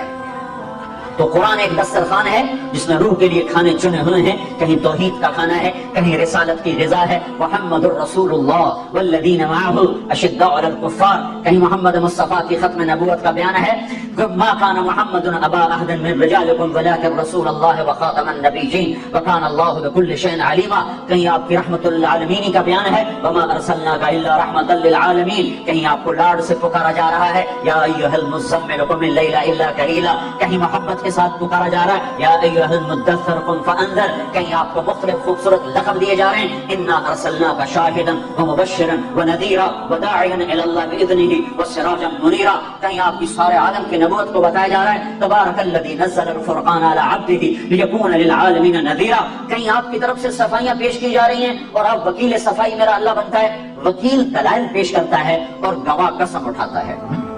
قسم اٹھانا وکیل کے, جو وکیل قسمیں اٹھانا شروع کر دے تو وہ کچا پڑ جاتا ہے. وکیل کا کام ہے دلائل دینا, اور گواہ سے قسم اٹھائی جاتی ہے. ہمارے دیش میں عدالت میں گواہ سے قسم اٹھائی جاتی ہے. اللہ واحد ذات ہے جو اپنے حبیب کے لیے وکیل بھی بنتا ہے, گواہ بھی بنتا ہے, قسم بھی اٹھاتا ہے. والنجم اذا هوى ما ضل صاحبكم وما غوى وما ينطق عن الهوى ان هو الا وحي يوحى علمه شديد القوى ذو مرة فاستوى وهو بالافق الاعلى ثم دنا فتدلى فكان قاب قوسين او ادنى فاوحى الى عبده ما اوحى ما كذب الفؤاد ما راى افتمارونه على ما يرى. قسمیں اٹھاتا ہے گواہ بن کر, دلائل دیتا ہے وکیل بن کر. فلا اقسم بما تبصرون وما لا تبصرون انه لقول رسول کریم وما هو بقول شاعر قليلا ما تؤمنون ولا بقول كاهن قليلا ما تذكرون. قسمیں والضحى والليل اذا سجى ما ودعك ربك وما قلى وللآخرة خير لك من الاولى ولسوف يعطيك ربك فترضى الم نشرح لك صدرك ووضعنا عنك وزرك الذي انقض ظهرك ورفعنا لك ذكرك انا اعطيناك الكوثر فصل لربك وانحر ان شانئك هو الابتر. یہ رسالت کو چنا ہے روح کے دسترخوان پر کہ اس چشمے سے سیراب دو. محمدی نظر آ, اے امت محمدی نظر آ, اے امت محمد کے نوجوان محمدی نظر آ, اے امت محمد کی بیٹی محمدی نظر آ. تیرا روح, تیرا سراپا, تیری چال, تیری گفتار, تیرا اٹھنا, تیرا بیٹھنا, تیرا رکنا, تیرا چلنا, تیرا بولنا, تیرا خاموش ہونا, ہر شے سراپا نبوت میں ڈھلا ہوا ہو. تو محمد مصطفیٰ صلی اللہ تعالی علیہ وسلم کی غلامی میں آ جا. اللہ تمہیں ساری دنیا سے آزادیاں نصیب فرما دے گا کہ ایک ہے اوپر اور ایک ہے نیچے, جس سے اللہ نے عشق کیا, پیار کیا, محبت کی, حبیب بنایا. محمد کہا، احمد کہا، ماہی اور حاشر اور عاقب اور فاتح اور خاتم اور ابو القاسم اور طه اور یاسین اور مزمل اور مدثر اور مبشر اور نذیر اور داعی اللہ اور سراج منیر اور کیا کیا خوبصورت ناموں سے نوازا اور اعلان کیا فلا وربک لا یؤمنون حتی یحکموک فیما شجر بینہم۔ اے میرے نبی یہ بتا دے اوسلو والوں کو کہ مجھے تیرے رب کی قسم ہے۔ یہ قرآن کی سب سے خوبصورت قسم ہے۔ قرآن نے مختلف جگہوں پہ قسمیں اٹھائی ہیں، یہ قرآن کی سب سے خوبصورت قسم ہے کہ اللہ کہہ رہا بتا دیں ان کو کہ مجھے تیرے رب کی قسم جب تک تیری غلامی میں نہیں آئیں گے میں قبول نہیں کروں گا۔ تیری غلامی میں آنا پڑے گا۔ وردی کی قیمت ہے کہ نہیں ہے؟ وردی کی قیمت ہے کہ نہیں ہے؟ کوئی کام نہ کرے، وردی پہ تنخواہ ملتی ہے کہ نہیں ملتی؟ تو کیا میرا نبی ہمیں چیتے کی وردی ہے، شیر کی وردی ہے، اور گدھا بھی وردی میں پھرتا ہے، بلی اور بلوں کی بھی وردی ہے، چوہے کی بھی وردی ہے، پتنگے پروانے کی وردی ہے، مرغے اور مرغی کی وردی۔ وردی سے نہیں پتا چلتا یہ مرغا ہے یہ مرغی ہے، یہ مور مادہ ہے یہ نر ہے، وردیوں میں ہے۔ تمہیں میرا نبی ننگا بھیج گیا ہے، تمہاری کوئی وردی نہیں، تمہاری کوئی پہچان نہیں۔ میرے نبی کی ہر ادا زندہ ہے، سلامت ہے، موجود ہے، محفوظ ہے، قیامت تک رہے گی۔ جب قرآن اٹھایا جائے گا تو میرے نبی کی سیرت کو اٹھایا جائے گا، اس سے پہلے کوئی دجال، کوئی بڑے سے بڑا بھی نہیں اٹھا سکتا۔ یہ محکم کتاب کی طرح محکم حدیث ہے۔ ایک فتنہ اٹھا پاکستان میں، حدیث تو 300 سال بعد لکھی گئی، پتہ نہیں اللہ کے نبی کی ہے کہ نہیں ہے۔ ان بیچاروں کو پتہ نہیں ہے کہ یہ کس کا کلام ہے، یہ کس کا کلام ہے اور کون حفاظت کر رہا ہے۔ میری ماں مر گئی، میرا ابا مر گیا، میں نے ان کی چیزیں اٹھا کے سنبھال کے رکھنی، میں چھوٹا سا ذمہ دار ہوں، میں اپنی طاقت کے مطابق اپنے ماں باپ کی چیزوں کو ضائع نہیں ہونے دیا۔ ان کو میرے کسی کام کی نہیں ہے، بس یادگار ہے، میرے ابے دی ہے، اے میری اماں دی ہے، اے میرے ابے دی شیروانی کھلوتی ہے، اے دی ٹوپی کھلوتی ہے، اے دی خسا پہ ہوئے ہے، یہ یادگار ہیں۔ میں نے اپنی وسعت کے مطابق ان کی چیزوں کو سمیٹا۔ میرا اللہ کتنا طاقتور ہے جس کی ان القوۃ للہ جميعا قل ان الامر كله للہ للہ الامر من قبل ومن بعد ان الامر كله للہ۔ اس کیا کہ میں نے محمد مصطفیٰ کی ہر چیز کو محفوظ کرنا ہے۔ کوئی ہے دجال جو میرے نبی کی حدیثوں میں من گھڑت حدیثیں داخل کر دے؟ اللہ سو گیا ہے؟ اللہ غافل ہو گیا ہے؟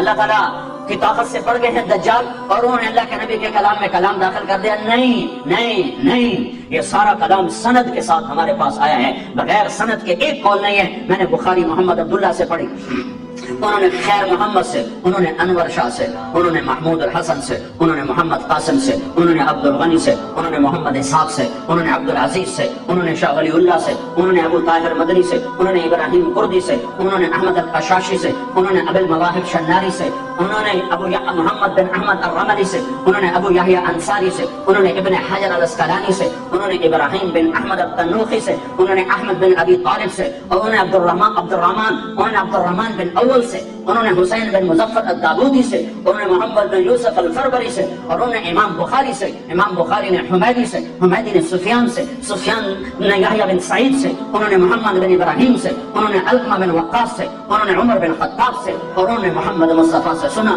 انما الاعمال بالنیات۔ میں ایک حدیث کے پیچھے سارے سلسلے پڑھ کے سنا دیے ہیں کہ میں دار جمیل نوائے وقت سے پڑھ کے نہیں بول رہا ہوں، اور میں اردو ڈائجسٹ سے پڑھ کے نہیں بول رہا ہوں، اور میں ریڈر ڈائجسٹ سے پڑھ کے نہیں بول رہا ہوں، ٹائم میگزین سے پڑھ کے نہیں بول رہا ہوں۔ میرے پیچھے 31 واسطے ہیں، میں ان واسطوں سے کہہ رہا ہوں انما الاعمال بالنیات۔ نیتوں کا دار و اعمال کا دار و مدار نیتوں پر ہے۔ میرے نبی کی ہر بات یوں مہر لگی ہوئی ہے، سکہ بند ہے۔ ارے وہ تو میرا نبی ہے، کوئی اقبال کی شاعری میں شاعری داخل کر کے دکھائے، اللہ کے فضل سے نکال کے باہر پھینکنے والے لوگ موجود ہیں، کہیں گے یہ اقبال کا کلام ہے اور یہ کسی اور کا کلام ہے۔ اقبال کے کلام کو پہچاننے والے تو موجود ہوں اور محمد مصطفیٰ کے کلام کو پہچاننے والے کوئی نہ ہوں۔ رہیں گے جب تک سورج مغرب سے نہیں نکلتا۔ میرے نبی کی ہر ادا محفوظ ہے۔ یہ تو میں نے آپ کو روحانی نسب نامہ سنایا ہے، یہ میرا روحانی نسب نامہ ہے۔ اپنے نبی کا تم خاندانی نسب نامہ بھی سنو کہ وہ محمد بن عبداللہ بن عبد المطلب بن ہاشم بن عبد مناف بن قصی بن کلاب بن مرہ بن کعب بن لبی بن غالب بن فہر بن مالک بن نضر بن کنانہ بن خزیمہ بن مدرک بن الیاس بن مضر بن نزار بن معد بن عدنان بن اود بن حمیسہ بن سلامان بن عوز بن بوز بن بن قموال بن ابی بن عوام بن ناشد بن حزا بن بلداس بن یدلاف بن طابخ بن جاحم بن ناحش بن ماخی بن عیفی بن عبقر بن عبید بن الدعاء بن حمدان بن سنبر بن یثربی بن یحزن بن یلحن بن ارعوى بن عیدی بن زیشان بن عیسر بن اقناد بن ایہام بن مقصد بن ناحر بن زارع بن سنی بن مزی بن عوض بن عرام بن قیدار بن اسماعیل بن ابراہیم بن آدر بن ناعور بن سرور بن رعو بن فائد بن عابر بن ارفخشاد بن سام بن نوح بن لامن بن متوشال بن ادریس بن یرد بن ملہل ایل بن قینان بن آنوش بن شیس اور بن آدم علیہ السلام.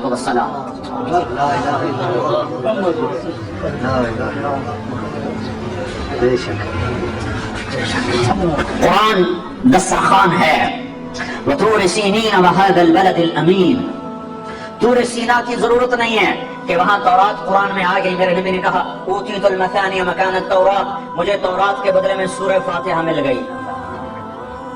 والمائدہ مکان الانجیل، اور انجیل بائبل کے بدلے مجھے سورہ مائدہ مل گئی. والحوامیم مکان الزبور، اور زبور کے بدلے مجھے حامیم مل گئے. حامیم کی 7 صورتیں ہیں، اکٹھی شروع ہوتی ہیں اور حامیم حامیم حامیم حامیم حامیم حامیم پر ختم ہوتی ہیں، پھر آگے دوسری سورہ شروع ہوتی ہے. تو سارا آسمانی علم میرے نبی کی کتاب کی 9 صورتوں میں آ گیا. تورات سورۃ فاتحہ میں، اور بائبل انجیل سورۃ مائدہ میں، اور زبور حامیم کی 7 صورتوں میں. وفضلت بالمفصلات، اور باقی قرآن کے ذریعے سے میرے نبی نے کہا میرے اللہ نے مجھے عزت بخشی، مجھے سرداری بخشی، مجھے فضیلت بخشی. وطور سینین وهذا البلد الامین، طور سینا پر تورات اتری اور بلد امین میں قرآن اترا. ایک تورات کے اترنے کی جگہ ہے اور ایک قرآن کے اترنے کی جگہ ہے. اور اس بات میں یہ اشارہ ہے کہ اپنے ظاہری دسترخوان سے حلال چنو، حلال کماؤ. شراب بیچنے والا کبھی سکھ نہیں پا سکتا، کبھی سکھ نہیں پا سکتا. اگر میرا رب ہے تو سنو وہ کبھی سکھ نہ پائے گا. سود پہ کھانے والا، سود کھانے والا، چوری کرنے والا، ظلم کرنے والا، ستم کھانے والا، ہر طریقہ جو حرام اللہ نے مقرر کر دیا ہے اس سے رزق آنے والا سکھ نہیں پا سکتا.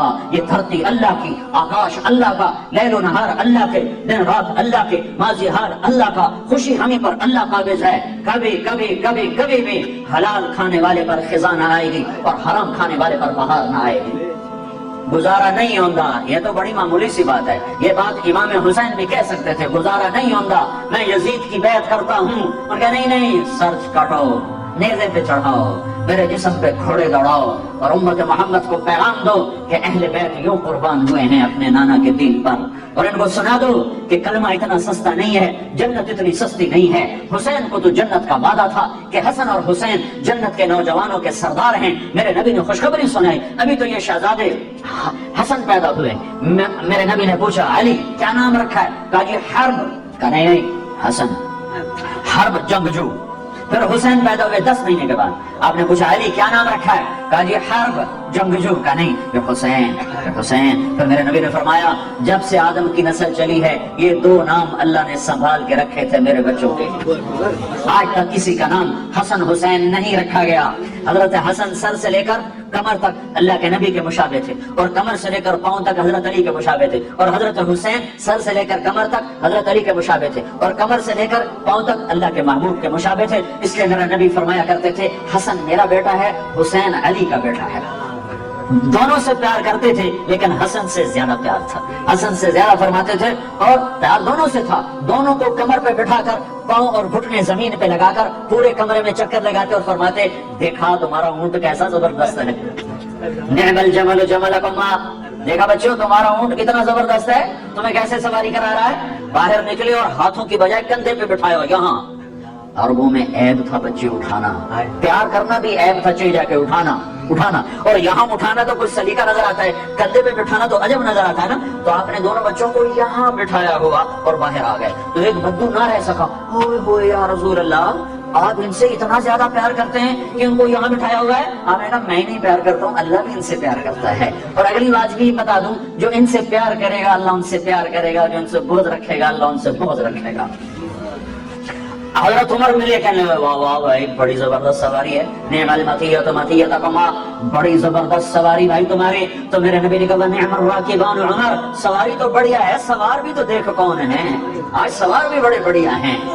یہ جنت کے نوجوانوں کے سردار ہیں، انہیں کربلاؤں میں سر کٹانے کی کیا ضرورت تھی؟ ہاں تھی، تاکہ کوئی یہ نہ کہے شراب نہ بیچوں تو کام کیسے کروں، کوئی یہ نہ کہے نماز کیسے پڑھوں، میں تو ڈیوٹی پہ ہوتا ہوں، کوئی یہ نہ کہہ سکے کہ میں روزہ کیسے رکھوں، میں تو محنت مزدوری کرتا ہوں، کوئی یہ نہ کہہ سکے میں پردہ کیسے کروں، میں تو اوسلو میں رہتی ہوں، میں کیسے پردہ کروں، میں تو پردہ نہیں کر سکتی، میں تو اوسلو میں رہتی ہوں۔ یہاں سر نیزوں پہ چڑھ گئے اور بدن ٹکڑے ٹکڑے ہو گئے اور یہ پیغام سنا دیا کہ دین یوں زندہ کیا جاتا ہے۔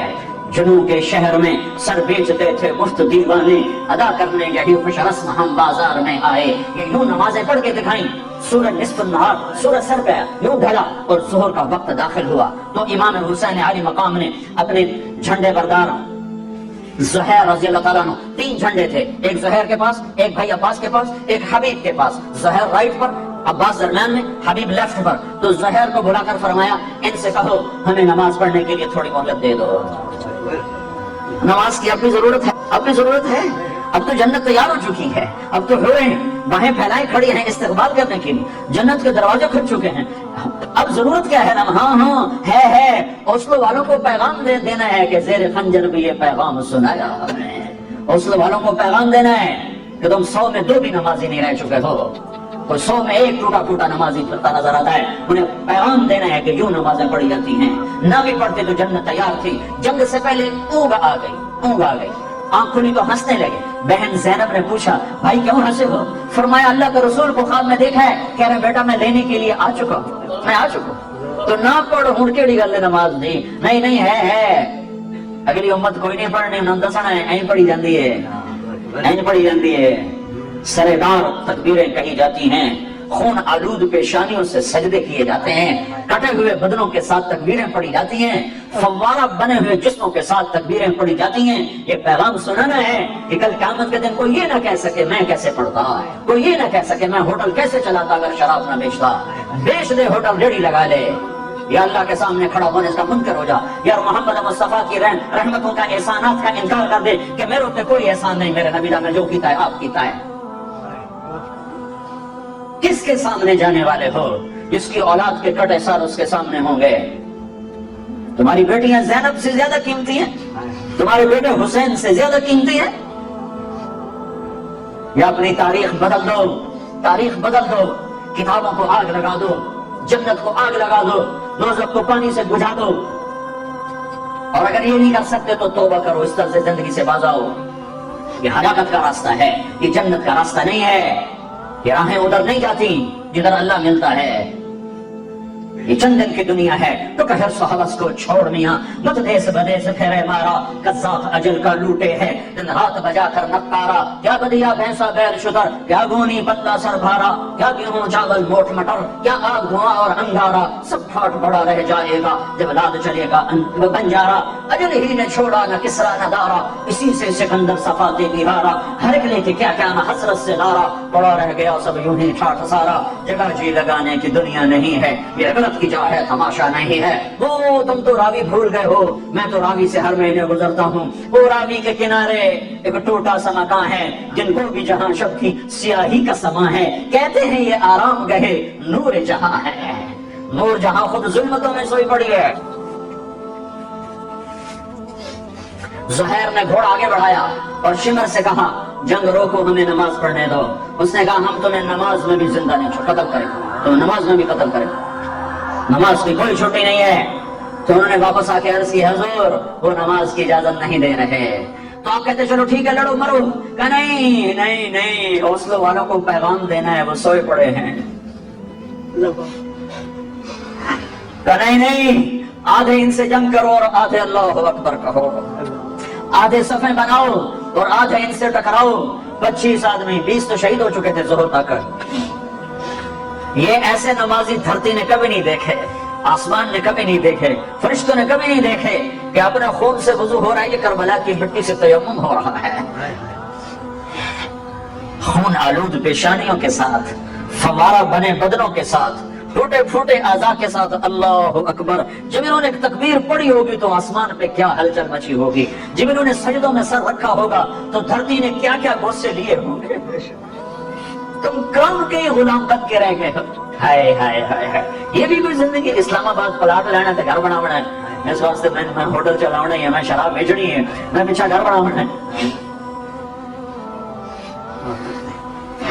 قرآن دسترخوان ہے جس پہ رنگ رنگ کے کھانے چنے ہوئے ہیں، کہیں توحید کے، کہیں رسالت کے، کہیں نماز کے، کہیں روزے کے، کہیں ذکر کے، کہیں تلاوت کے، کہیں عبادت کے، کہیں حقوق اللہ کے، کہیں حقوق العباد کے۔ پورا دسترخوان ہے جو رمضان میں اترا ہے، یہ قرآن کا مہینہ ہے۔ ساری آسمانی کتابیں رمضان میں۔ رمضان کو رمضان کیوں کہتے ہیں؟ چودھری رمضان ہے۔ رمضان کو رمضان کیوں کہتے ہیں؟ رمضان کا مطلب ہے جل جانا، جل جانا، جل جانا، رمضان یار مودو، جل جانا۔ تو رمضان کو رمضان اس لیے کہتے ہیں کہ اس میں 330 دن میں جو مردوں عورتوں نے گناہ کیے ہوتے ہیں، اللہ ہر روزے کے بدلے میں ان گناہوں کو جلاتا جاتا ہے، جلاتا جاتا ہے، جلاتا جاتا ہے۔ جب آخری دن آتا ہے تو تمام گناہوں سے روزے والا پاک ہو کے باہر نکل جاتا ہے۔ اس لیے اس مہینے کا نام رمضان رکھا گیا، جل جانا، جل جانا۔ کیا جلتا ہے؟ ایک گناہ جلتے ہیں، دوسرا کیا جلتا ہے؟ ایک نفس جلتا ہے۔ جب اس کو بھوک اور پیاس ستاتی ہیں تو پھر وہ اس کے اندر جو غلاظتیں جمع ہیں وہ جلتی ہیں، وہ جلتی ہیں۔ اور مادی طور پر بھی کیا جلتا ہے؟ پورے جسم میں جو فاسد مادے ہیں وہ جلنا شروع ہوتے ہیں، بشرطے کہ روزہ ہو۔ ایسا نہیں کہ سحری ہضم نہیں ہوتی تو افطاری اتنی کھاتے ہیں، افطاری اتنی کھاتے ہیں کہ وہ ہضم نہیں ہوتی تو سحری آ جاتی ہے، سحری اتنی کھاتے ہیں کہ وہ ہضم نہیں ہوتی تو افطاری آ جاتی ہے۔ اگر کوئی 2-4 گھنٹے بھوک ستائے تو پھر سارا جسم اوورآل ہو جاتا ہے، سارا جسم نیا بن جاتا ہے، اور روح میں روشنی پیدا ہوتی ہے۔ روزہ اللہ سے جڑنے کا سبب ہے۔ الصوم لی وانا اجزا بہ، روزہ میرے لیے اور روزے کا بدلہ میں خود۔ نماز کا بدلہ جنت، ذکر کا بدلہ جنت، ایمان کا بدلہ جنت، تلاوت کا بدلہ جنت، تعلیم و تعلم کا بدلہ جنت، اور روزے کا بدلہ اللہ نے کہا روزے کا بدلہ میں خود ہوں، روزے کا بدلہ میں خود ہوں، وانا اجزا بہ۔ اور یہ قرآن دسترخوان ہے جس میں ایک اور چیز بھی چنی ہوئی ہے جسے تم اور میں بھلا چکے ہیں، وہ ہے ھذا بلاغ للناس، یہ پیغام ہے لوگوں کو پہنچانے کے لیے، یہ پیغام ہے لوگوں کو پہنچانے کے لیے۔ تبلیغ کا کام اس ایک آیت پر چل رہا ہے، اور ایسی 400 آیات ہیں، 400 آیات ضمناً، صراحتاً، اشارتاً، جس میں اللہ اس امت کو یہ پیغام دے رہا ہے کہ تمہارے نبی کے بعد کوئی نبی نہیں ہے، اب میرا قرآن اوروں تک پہنچانا تمہارے ذمے ہے۔ ایک آدمی کہتا میں تو ان پڑھ آدمی، میں قرآن کیا پہنچاؤں گا؟ بہت آسان، قرآن کا علمی انداز میں پہنچانا، اور اس کا وہ ایک اور حکم ہے، قرآن کی تعلیمات کو پہنچانا ایک اور حکم ہے، قرآن کا خلاصہ لوگوں تک پہنچانا ایک اور حکم ہے۔ ساری آسمانی کتابوں کا خلاصہ ہے قرآن، اور سارے قرآن کا خلاصہ ہے سورۃ فاتحہ، اور سورۃ فاتحہ کا خلاصہ ہے ایاک نعبد و ایاک نستعین، صرف تیری بندگی، صرف تیرے آگے سوال۔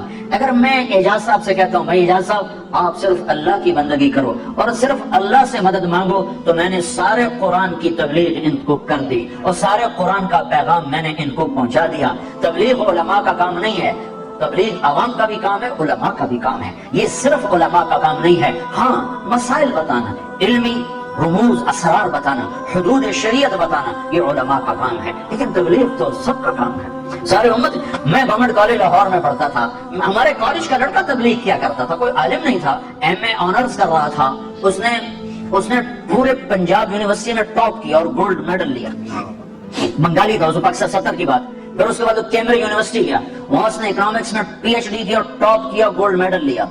وہ اکیلا لڑکا سارے کالج میں تبلیغ کرتا۔ اقبال ہاسٹل ایسے چوکور بنا ہوا ہے، اس کے برآمدے میں وہ پھرتا ہوتا تھا اور ایک ایک لڑکے کی محنت کرتا تھا، اور لڑکے اس کے اوپر چھلکے پھینکتے، پانی پھینکتے، ہوٹ کرتے، مذاق اڑاتے، اوے صوفی، اوے ملا، اوے فلانے، اوے فلانے، اور سب کی سن کے ان کو دعوت۔ میں نے خود ایک دفعہ اسے اپنے کمرے سے یوں دھکا دے کے نکالا کہ جو تو آئندہ میرے کمرے سے بڑا میں تیری ٹنگا باندھ دے، لیکن ایک ہفتے کے بعد وہ پھر میرے پاس پہنچا ہوا تھا۔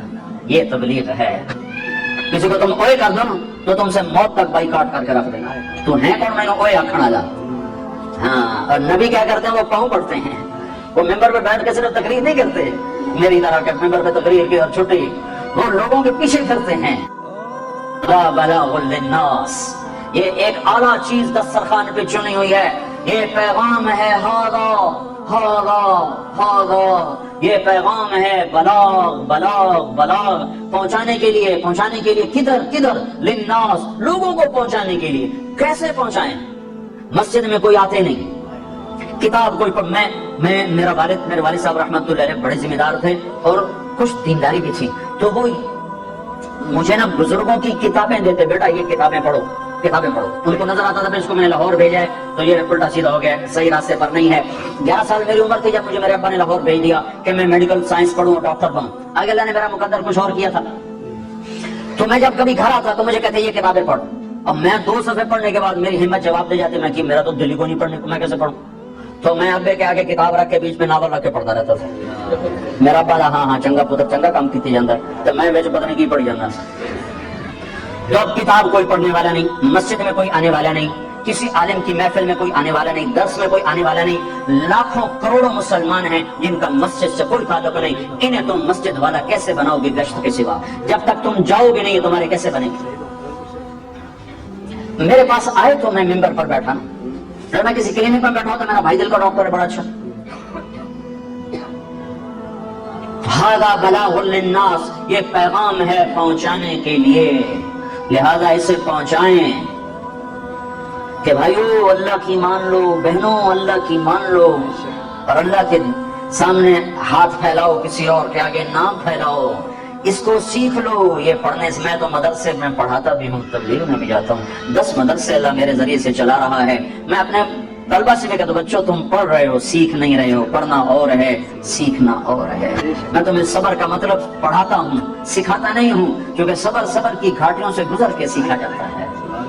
تقوی کی گھاٹیوں سے گزر کے سیکھا جاتا ہے. توکل پڑھنے سے نہیں آتا، توکل کی گھاٹیوں سے گزر کے آتا ہے. درگزر پڑھنے سے نہیں آتا، درگزر کرنے سے درگزر آتا ہے. تبلیغ میں ان صفات کو سیکھا جا رہا ہے. اس لیے 6 بر اعظم میں یہ محنت پھیل گئی. نہ کوئی اس میں خطیب ہے، نہ کوئی بڑا علامہ ہے، عام مسلمان ہیں، لیکن دنیا کے آخری کنارے تک اللہ تعالیٰ نے دعوت کی آواز کو پہنچایا. ھذا بلاغ للناس، اس ایک آیت کی بنیاد پر لوگ سال کے لیے، میرا اپنا بیٹا سال کے لیے نکلا ہوا ہے کہ باپ کب چاہے گا کہ اس کی اولاد اس کی آنکھوں سے چلو. میں تو باپ ہوں، میرا اتنا زیادہ بچوں سے تعلق بھی نہیں بن سکا کہ میں پھرتا رہا بہت زیادہ، لیکن ماں تو ہر بچوں کے ساتھ اٹیچ ہے. ماں کیسے چاہتی کہ میرا بچہ سال کے لیے میری نظروں سے دور ہو جائے؟ یہ قربانیاں ہیں. پھر وہ شادی شدہ ہے، اپنی بیوی کو چھوڑ کے گیا ہے، چھوٹے بچے کو چھوڑ کے گیا ہے. یہ میرے گھر کی کہانی. اور ایسے لاکھوں انسان ہیں. جو میں جبوتی جا رہا تھا، جماعت میں اجتماع تھا 10 دن کے لیے، تو میرے برابر میں کی سیٹ میں ایک نوجوان آ کے بیٹھا. میں نے پوچھا، پاکستانی جماعت جا رہی تھی 1 سال کے لیے، میں جبوتی جا رہا تھا 10 دن کے لیے، وہ جا رہے تھے 1 سال کے لیے. تو میں نے پوچھا بھائی یہ تمہاری جماعت کا خرچہ کتنا ہے 1 سال کا؟ کہا جی 1 لاکھ روپے. میں نے کہا تم کیا کام کرتے ہو؟ کہا جی میں سدا کے بازار میں بوٹ پالش کرتا ہوں. تو تم نے 1 لاکھ روپے کہاں سے لیا؟ کہا جی میرے پاس 3 جوڑے کپڑے تھے، ٹوٹل میرا سرمایہ 3 جوڑے، ایک پہننے کا 3 علاوہ، تو میں نے وہ 3 جوڑے 600 روپے میں بیچ دیے. اور وہ میں نے کہا یا اللہ میری اوقات 600 روپے ہے، اگر تو مجھے لے جانا چاہتا ہے تو میں تیرے نام کو لے کے جانا چاہتا ہوں، مجھے لے جا. نہیں لے جانا چاہتا تو مجھے قرضہ تو کوئی نہیں دینے والا، میں تو غریب آدمی ہوں. کہیں مجھے نہیں پتا میرے اللہ نے کہاں سے میرے لیے لاکھ کا انتظام کیا. مجھے میرے امیر نے کہا تیرے پیسوں کا انتظام ہو گیا ہے اور میں سال کے لیے جا رہا.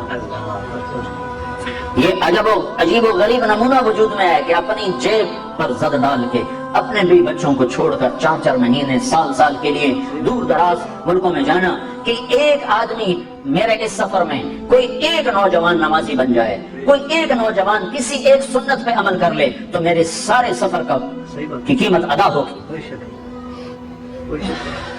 کہ اللہ کے نبی کا ایک طریقہ 100 زمین آسمان سے زیادہ قیمتی ہے.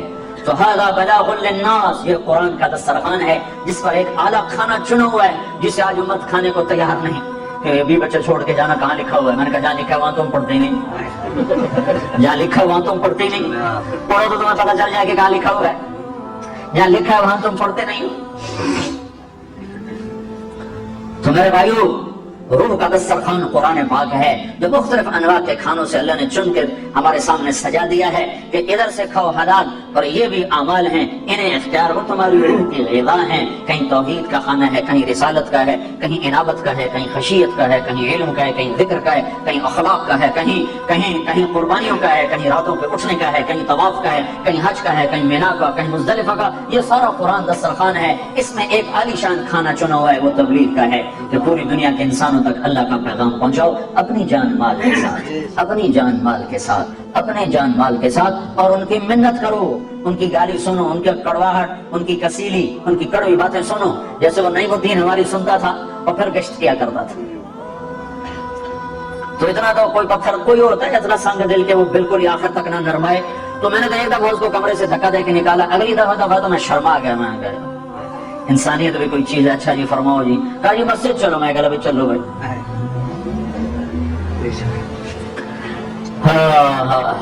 مدت ہوئی سیاد نے چھوڑا بھی تو کیا، مدت ہوئی سیاد نے چھوڑا بھی تو کیا، تاب پرواز نہیں راہ چمن یاد نہیں، زمانہ ہوا تبلیغ کا کام چھوڑے ہوئے، پرندہ چھوٹا تھا تو آدمی نے پکڑ کے پنجرے میں ڈال دیا، اس کی آنکھ کھلی تو وہ پنجرے میں تھا، اس نے سمجھا یہی میری کائنات ہے، یہ دانا چگنا، یہ پانی پینا، یہی میری کائنات ہے، پھڑ پھڑانا، اڑنا، پروازیں، چمن، راہیں، آشیانہ، ہر جگہ بھول گیا۔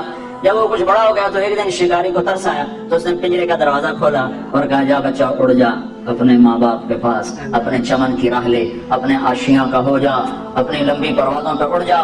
تو وہ کہتا ہے تاب پرواز نہیں راہ چمن یاد نہیں، میں تو اڑ نہیں سکتا، میں تو اڑنا بھول چکا ہوں، اور اگر میں اڑوں تو مجھے اپنے گھر کی خیر خبر نہیں، میں کس چمن کا پکڑا ہوا ہوں، میں کس آشیاں سے اٹھایا گیا ہوں، مجھے تو یاد نہیں ہے۔ تو آج میرے نبی کی امت کا یہی حال ہے، تاب پرواز نہیں راہ چمن یاد نہیں۔ آج انہیں یاد نہیں کہ ہم پورے عالم میں دین پھیلانے کے لیے پیدا کیے گئے ہیں، ہم سارے عالم کے انسانوں کو اللہ کا پیغام سنانے کے لیے پیدا کیے گئے ہیں۔ ان ملکوں والوں نے آپ پر کتنا احسان کیا ہے کہ آپ کو پاسپورٹ دیے، آپ کو سارے شہری حقوق دیے، ہر شے آپ کو ظلم سے بچایا۔ اسلامی ملکوں میں جو ظلم و ستم ہوتا ہے اس کا ذرہ بھی یہاں نہیں ہے، تو اس احسان کا بدلہ آپ کے ذمہ نہیں تھا کہ ان میں کوئی دوزخ میں نہ جاتا، یہ جنت والے بن جاتے، یہ کلمے والے بن جاتے۔ چلو ان کو چھوڑ جو اپنے نوجوان نسل یہاں غافل ہو گئی، برباد ہو گئے، یہ اللہ کے والے بن جاتے، اللہ کے دین والے بن جاتے، اللہ کا پیغام لے کر دنیا میں پھرنے والے بن جاتے۔ یہ بھائیو تبلیغ کوئی جماعت نہیں ہے، ہم کوئی جماعت نہیں ہے، تبلیغ ختم نبوت کا کام ہے۔ لا الہ الا اللہ محمد رسول اللہ یہ کلمہ ہے، اس کے 3 جز ظاہر ہیں، ایک جز چوتھا لفظوں میں نہیں مطلب میں موجود ہے۔ لا الہ الا اللہ محمد رسول اللہ کلمہ اتنا ہے، یہاں پہ پورا ہو جاتا ہے، لیکن ایک جز ایسا جو ابھی باقی ہے وہ اس میں شامل نہ ہو، لفظوں میں نہیں معنی میں، تو یہ کلمہ پڑھ کے بھی آدمی کافر رہتا ہے، وہ ہے لا نبی بعدہ، کہ میرے نبی کے بعد کوئی نبی نہیں ہے۔ تو اس کو میں لفظوں میں نہیں لا رہا ہوں، سو کے نہ سننا کہ تم پیچھے میرے تو فتویٰ ٹھوکی کھلوتے ہو کہ مولوی طارق میں کلمہ ہی بٹا گیا ساڑھا، جاگ کے سنو جاگ کے سنو، لا الہ الا اللہ محمد رسول اللہ کلمہ ختم ہو گیا۔ لیکن محمد رسول اللہ کے اندر مطلب میں ایک مطلب اور پوشیدہ ہے، جیسے طارق جمیل میں ایک اور طارق جمیل ہے جس کا نام روح ہے، وہ نکل جائے تو یہ ڈیڈ باڈی ہے، میت ہے، طارق جمیل نہیں ہے۔ لا نبی میرے نبی کے بعد کوئی نبی نہیں ہے، یہ عقیدہ اگر محمد رسول اللہ سے نکل جائے تو یہ سارا کلمہ کفر بن جاتا ہے۔ تو لا الہ اس کا تقاضا ہے مخلوق کے آگے ہاتھ نہ پھیلا، الا اللہ اس کا تقاضا ہے اللہ کے آگے سر جھکا، محمد الرسول اللہ اس کا تقاضا ہے محمدی بن جا۔ لا الہ الا اللہ اندر کی چیز ہے، محمد الرسول اللہ باہر کی چیز ہے۔ لا الہ الا اللہ ہم دکھا نہیں سکتے اور محمد الرسول اللہ ہم چھپا نہیں سکتے۔ لا الہ الا اللہ اندر اترتا ہے، محمد الرسول اللہ باہر چھلکتا ہے۔ جتنا لا الہ الا اللہ اندر اترے گا اتنا محمد الرسول اللہ باہر چھلک چھلک کے نظر آئے گا۔ لا الہ الا اللہ دکھایا نہیں جا سکتا، محمد رسول اللہ کو چھپایا نہیں جا سکتا، تو لا الہ کسی کے آگے ہاتھ نہ پھیلا، الا اللہ اللہ کے آگے سر چکا، محمد الرسول اللہ محمدی بن جا، محمدی بن جا، یہ کلمے کا مطالبہ ہو گیا۔ لا نبی بعدہ، لا نبی بعدہ، لا نبی بعدہ، میرے نبی کے بعد کوئی نبی نہیں ہے۔ میری بات سمجھ میں آ رہی نا بھائی؟ میرے نبی کے بعد کوئی نبی نہیں ہے، اس کا کیا مطالبہ ہے؟ لا نبی بعدہ، میرے نبی کے بعد کوئی نبی نہیں ہے، اس کا مطالبہ ہے تبلیغ کا کام کر، دعوت کا کام کر۔ بھائی مجھے تو خود کچھ نہیں آتا، اتنا تو آتا ہے کہ بھائی اللہ کی مان لے، یہ آتا ہے کہ نہیں آتا؟ جا لوگوں کو کہے، پتہ نہیں تیری برکت سے کتنوں کو ہدایت مل جائے گی۔ رب مبلغ اوعى من سامع نضر الله امرا سمع مقالتي فوعاها ثم اداها كما سمعها فرب مبلغ اوعى من سامع۔ میرا نبی نے تو پہلے کہا تھا کہ تم میری بات لے کے جاؤ، بہت سے لوگ ایسے ہوں گے تم سے سن کر تم سے زیادہ عمل والے ثابت ہوں گے۔ تو تبلیغ کوئی تبلیغی جماعت کا کام ہے، تبلیغی جماعت کی طرف سے نہیں بول رہا ہوں، میں ختم نبوت کی طرف سے بول رہا ہوں کہ میرا نبی آخری نبی، میں کلمے کی طرف سے بول رہا ہوں، لا الہ الا اللہ کی طرف سے بول رہا ہوں، محمد رسول اللہ کی طرف سے بول رہا ہوں، لا نبی بعدہ کی طرف سے بول رہا ہوں کہ اگر میرا نبی آخری نبی ہے تو اس کے پیغام کو آگے پہنچانا میرے دل میں ہے، اپنوں کو بھی غیروں کو بھی۔ اب تو اپنوں کو نہیں پتا، میں ملتان ضلع، میرا ضلع ملتان ہے، اب خانیوال ہو گیا، نواں شہر بھرا ہوا آبادی سے ہمارا ایک ساتھی کھڑا ہو گیا سڑک پر اور لوگ گزر رہے ہیں، بھائی ہمارے نبی کا نام کیا ہے؟ صحیح پتہ کیا نہیں۔ دوسرا گزرا، او بھائی ہمارے نبی کا نام کیا ہے؟ صحیح پتہ کیا نہیں۔ پھر تیسرا گزرا، او بھائی ہمارے نبی کا نام کیا ہے؟ صحیح پتہ کیا نہیں۔ 21 آدمیوں سے پوچھا، 21 آدمیوں سے 21 میں سے ایک نے بتایا محمد رسول اللہ۔ پھر میں نے پوچھنا شروع کیا دوسری جگہ میں نے پوچھنا شروع کیا نوجوان لڑکوں سے، بھائی ہمارے نبی کا نام کیا ہے؟ جی پتہ کوئی نہیں۔ ابھی کیا نام ہے؟ جی پتہ کوئی نہیں۔ تو میں ایسے کانپ گیا، میں نے ایک لڑکے سے پوچھا تو ہمارے نبی کا نام کیا ہے؟ جی پتہ کوئی نہیں۔ میں کہتا ہوں کلمہ حمدہ جی ہم نے کہا سنا کہ لا الہ الا اللہ محمد رسول اللہ۔ میں کہا اے محمد کون ہے؟ جی پتہ نہیں کون، جی پتہ نہیں کون۔ تو یہ پہلے تبلیغ کے محتاج ہیں، یہ پہلے تبلیغ کے حقدار ہیں کہ ان تک اللہ کا پیغام پہنچاؤ، اللہ کے واسطے ایک دوسرے کو سنبھالو ورنہ نسلیں گم ہو جائیں گے۔ تو میرے بھائیو، رمضان کی آمد ہے، یہ رحمتوں کا مہینہ ہے، برکتوں کا مہینہ ہے۔ قرآن اترا، تورات اتری، زبور اتری، انجیل، ساری آسمانی کتابیں اتری۔ اس کا میرے نبی نے فرمایا جو روزہ رکھے اس طرح کہ لم يعمل فيه خطيئة، کوئی گناہ نہ کرے، لم يشرب فيه مسکرا، کوئی اس میں نشہ آور چیز استعمال نہ کرے، لم يقل فيه مؤمنا ببهتان، کسی مسلمان پہ بہتان نہ باندھے، تو اللہ تعالیٰ ہر روزے کے بدلے میں جنت کی 100 حوروں سے اس کی شادی فرماتا ہے۔ اللہ نے دنیا کی عورت کو بنایا لٹی سے اور جنت کی عورت کو بنایا مشک اور زعفران سے۔ وہ سورج کو انگلی دکھائے تو سورج اس کے سامنے نظر نہیں آتا، وہ مردوں سے بات کرے تو مردے زندہ ہو جاتے ہیں، زندوں کو جھلک دکھائے ان کے کلیجے پھٹ جاتے ہیں، دوپٹہ ہوا میں لہرا دے ساری کائنات میں خوشبو پھیل جاتی ہے۔ لیکن ایمان والی مٹی والی عورت اگر تقوی اختیار کرے گی تو اس جنت کی حور سے 70,000 گنا زیادہ خوبصورت ہوگی۔ اللہ نے عورتوں کے حقوق رکھے ہیں، یہ ماں کی شکل میں ہو تو میرے نبی کا فرمان ہے کاش میری ماں زندہ ہوتی اور میں عشاء کی نماز کے مصلی پر ہوتا اور میں سورۃ فاتحہ شروع کر چکا ہوتا اور ادھر سے میری ماں مجھے کہتی بیٹا محمد، تو میں اس کی خاطر نماز توڑ دیتا اور میں کہتا جی اماں جان، ماں کا حق بتایا۔ اسلام نے تو عورت کو عزت بخشی، عورتوں کا مجمع ان کی نسبت سے تھوڑی بات کر رہا ہوں، اسلام نے تو عورت کو عزت بخشی، مغرب نے تو عزت نہیں بخشی، مغرب نے تو عورت کو پاؤں کا جوتا بنا دیا، ٹیشو پیپر بنا دیا ہے، اسلام نے عزت بخشی۔ اس کا پہلا روپ بیٹی ہے، یہ بیٹی کے روپ میں آئے اور اس سے پہلے چلے جاؤ۔ اللہ نے آدم علیہ السلام کو بنایا مٹی کٹھی کرو، مٹی کٹھی ہو پانی ڈالو، گوندھو، چھوڑ دی، وہ کالی ہو گئی، بلبلے چھوڑنے لگی، پتلا بناؤ، کیسے بنایا؟ ایسے بناؤ، ایسے بناؤ، بنا دیا، چھوڑ دو، ننگا پتلا آدم کا 40 سال پڑا رہا، ہوائیں چلتی رہی، دھوپ پڑتی رہی، خشک ہو گیا، روح ڈالی، کپڑے پہنائے، جنت میں ڈال دیا۔ اگر اللہ چاہتا تو حوا کا پتلا بھی ساتھ بنا دیتا، مٹی کٹھی کر کے گندوا کے اور پتلا بنا کے ننگا ساتھ ہی ڈال دیتا، تو ننگا پتلا تو مرد کے لیے کشش کوئی نہیں، فرشتوں کو کیا ہوگی؟ اور بے پردگی تھی کوئی نہیں کہ تھا ہی کوئی نہیں، بے پردگی کس سے تھی؟ تھا ہی کوئی نہیں، تو دونوں پتلے ساتھ ساتھ بنتے، آدم کا بھی حوا کا بھی، دونوں ننگے ہوتے، پھر دونوں میں روح ڈالتا، پھر دونوں کو کپڑے پہناتا، پھر دونوں کو جنت میں ڈالتا۔ نا نا نا نا، ایک تو انتظار کروایا، انتظار کروا کے چیز عطا فرمائی اللہ نے کہ بڑی چیز کو ایویں نہیں دیا جاتا، کچھ تھوڑا سا مشقت میں ڈال کے دیا جاتا ہے۔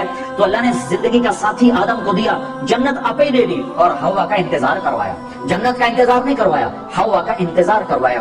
پھر مٹی نہیں اکٹھی کی، پتلا نہیں بنایا، پانی نہیں ڈلوایا اور اسے ننگا نہیں ڈالا، بلکہ آدم کو سلا دیا، فرشتوں کی آنکھوں پہ پردہ ڈال دیا۔ جب آدم علیہ السلام کی آنکھ کھلی ہے تو اپنے پہلو میں ایک عورت کو مکمل لباس میں پردے میں پایا ہے، پہلے دن سے عورت کو عزت سے بنایا ہے۔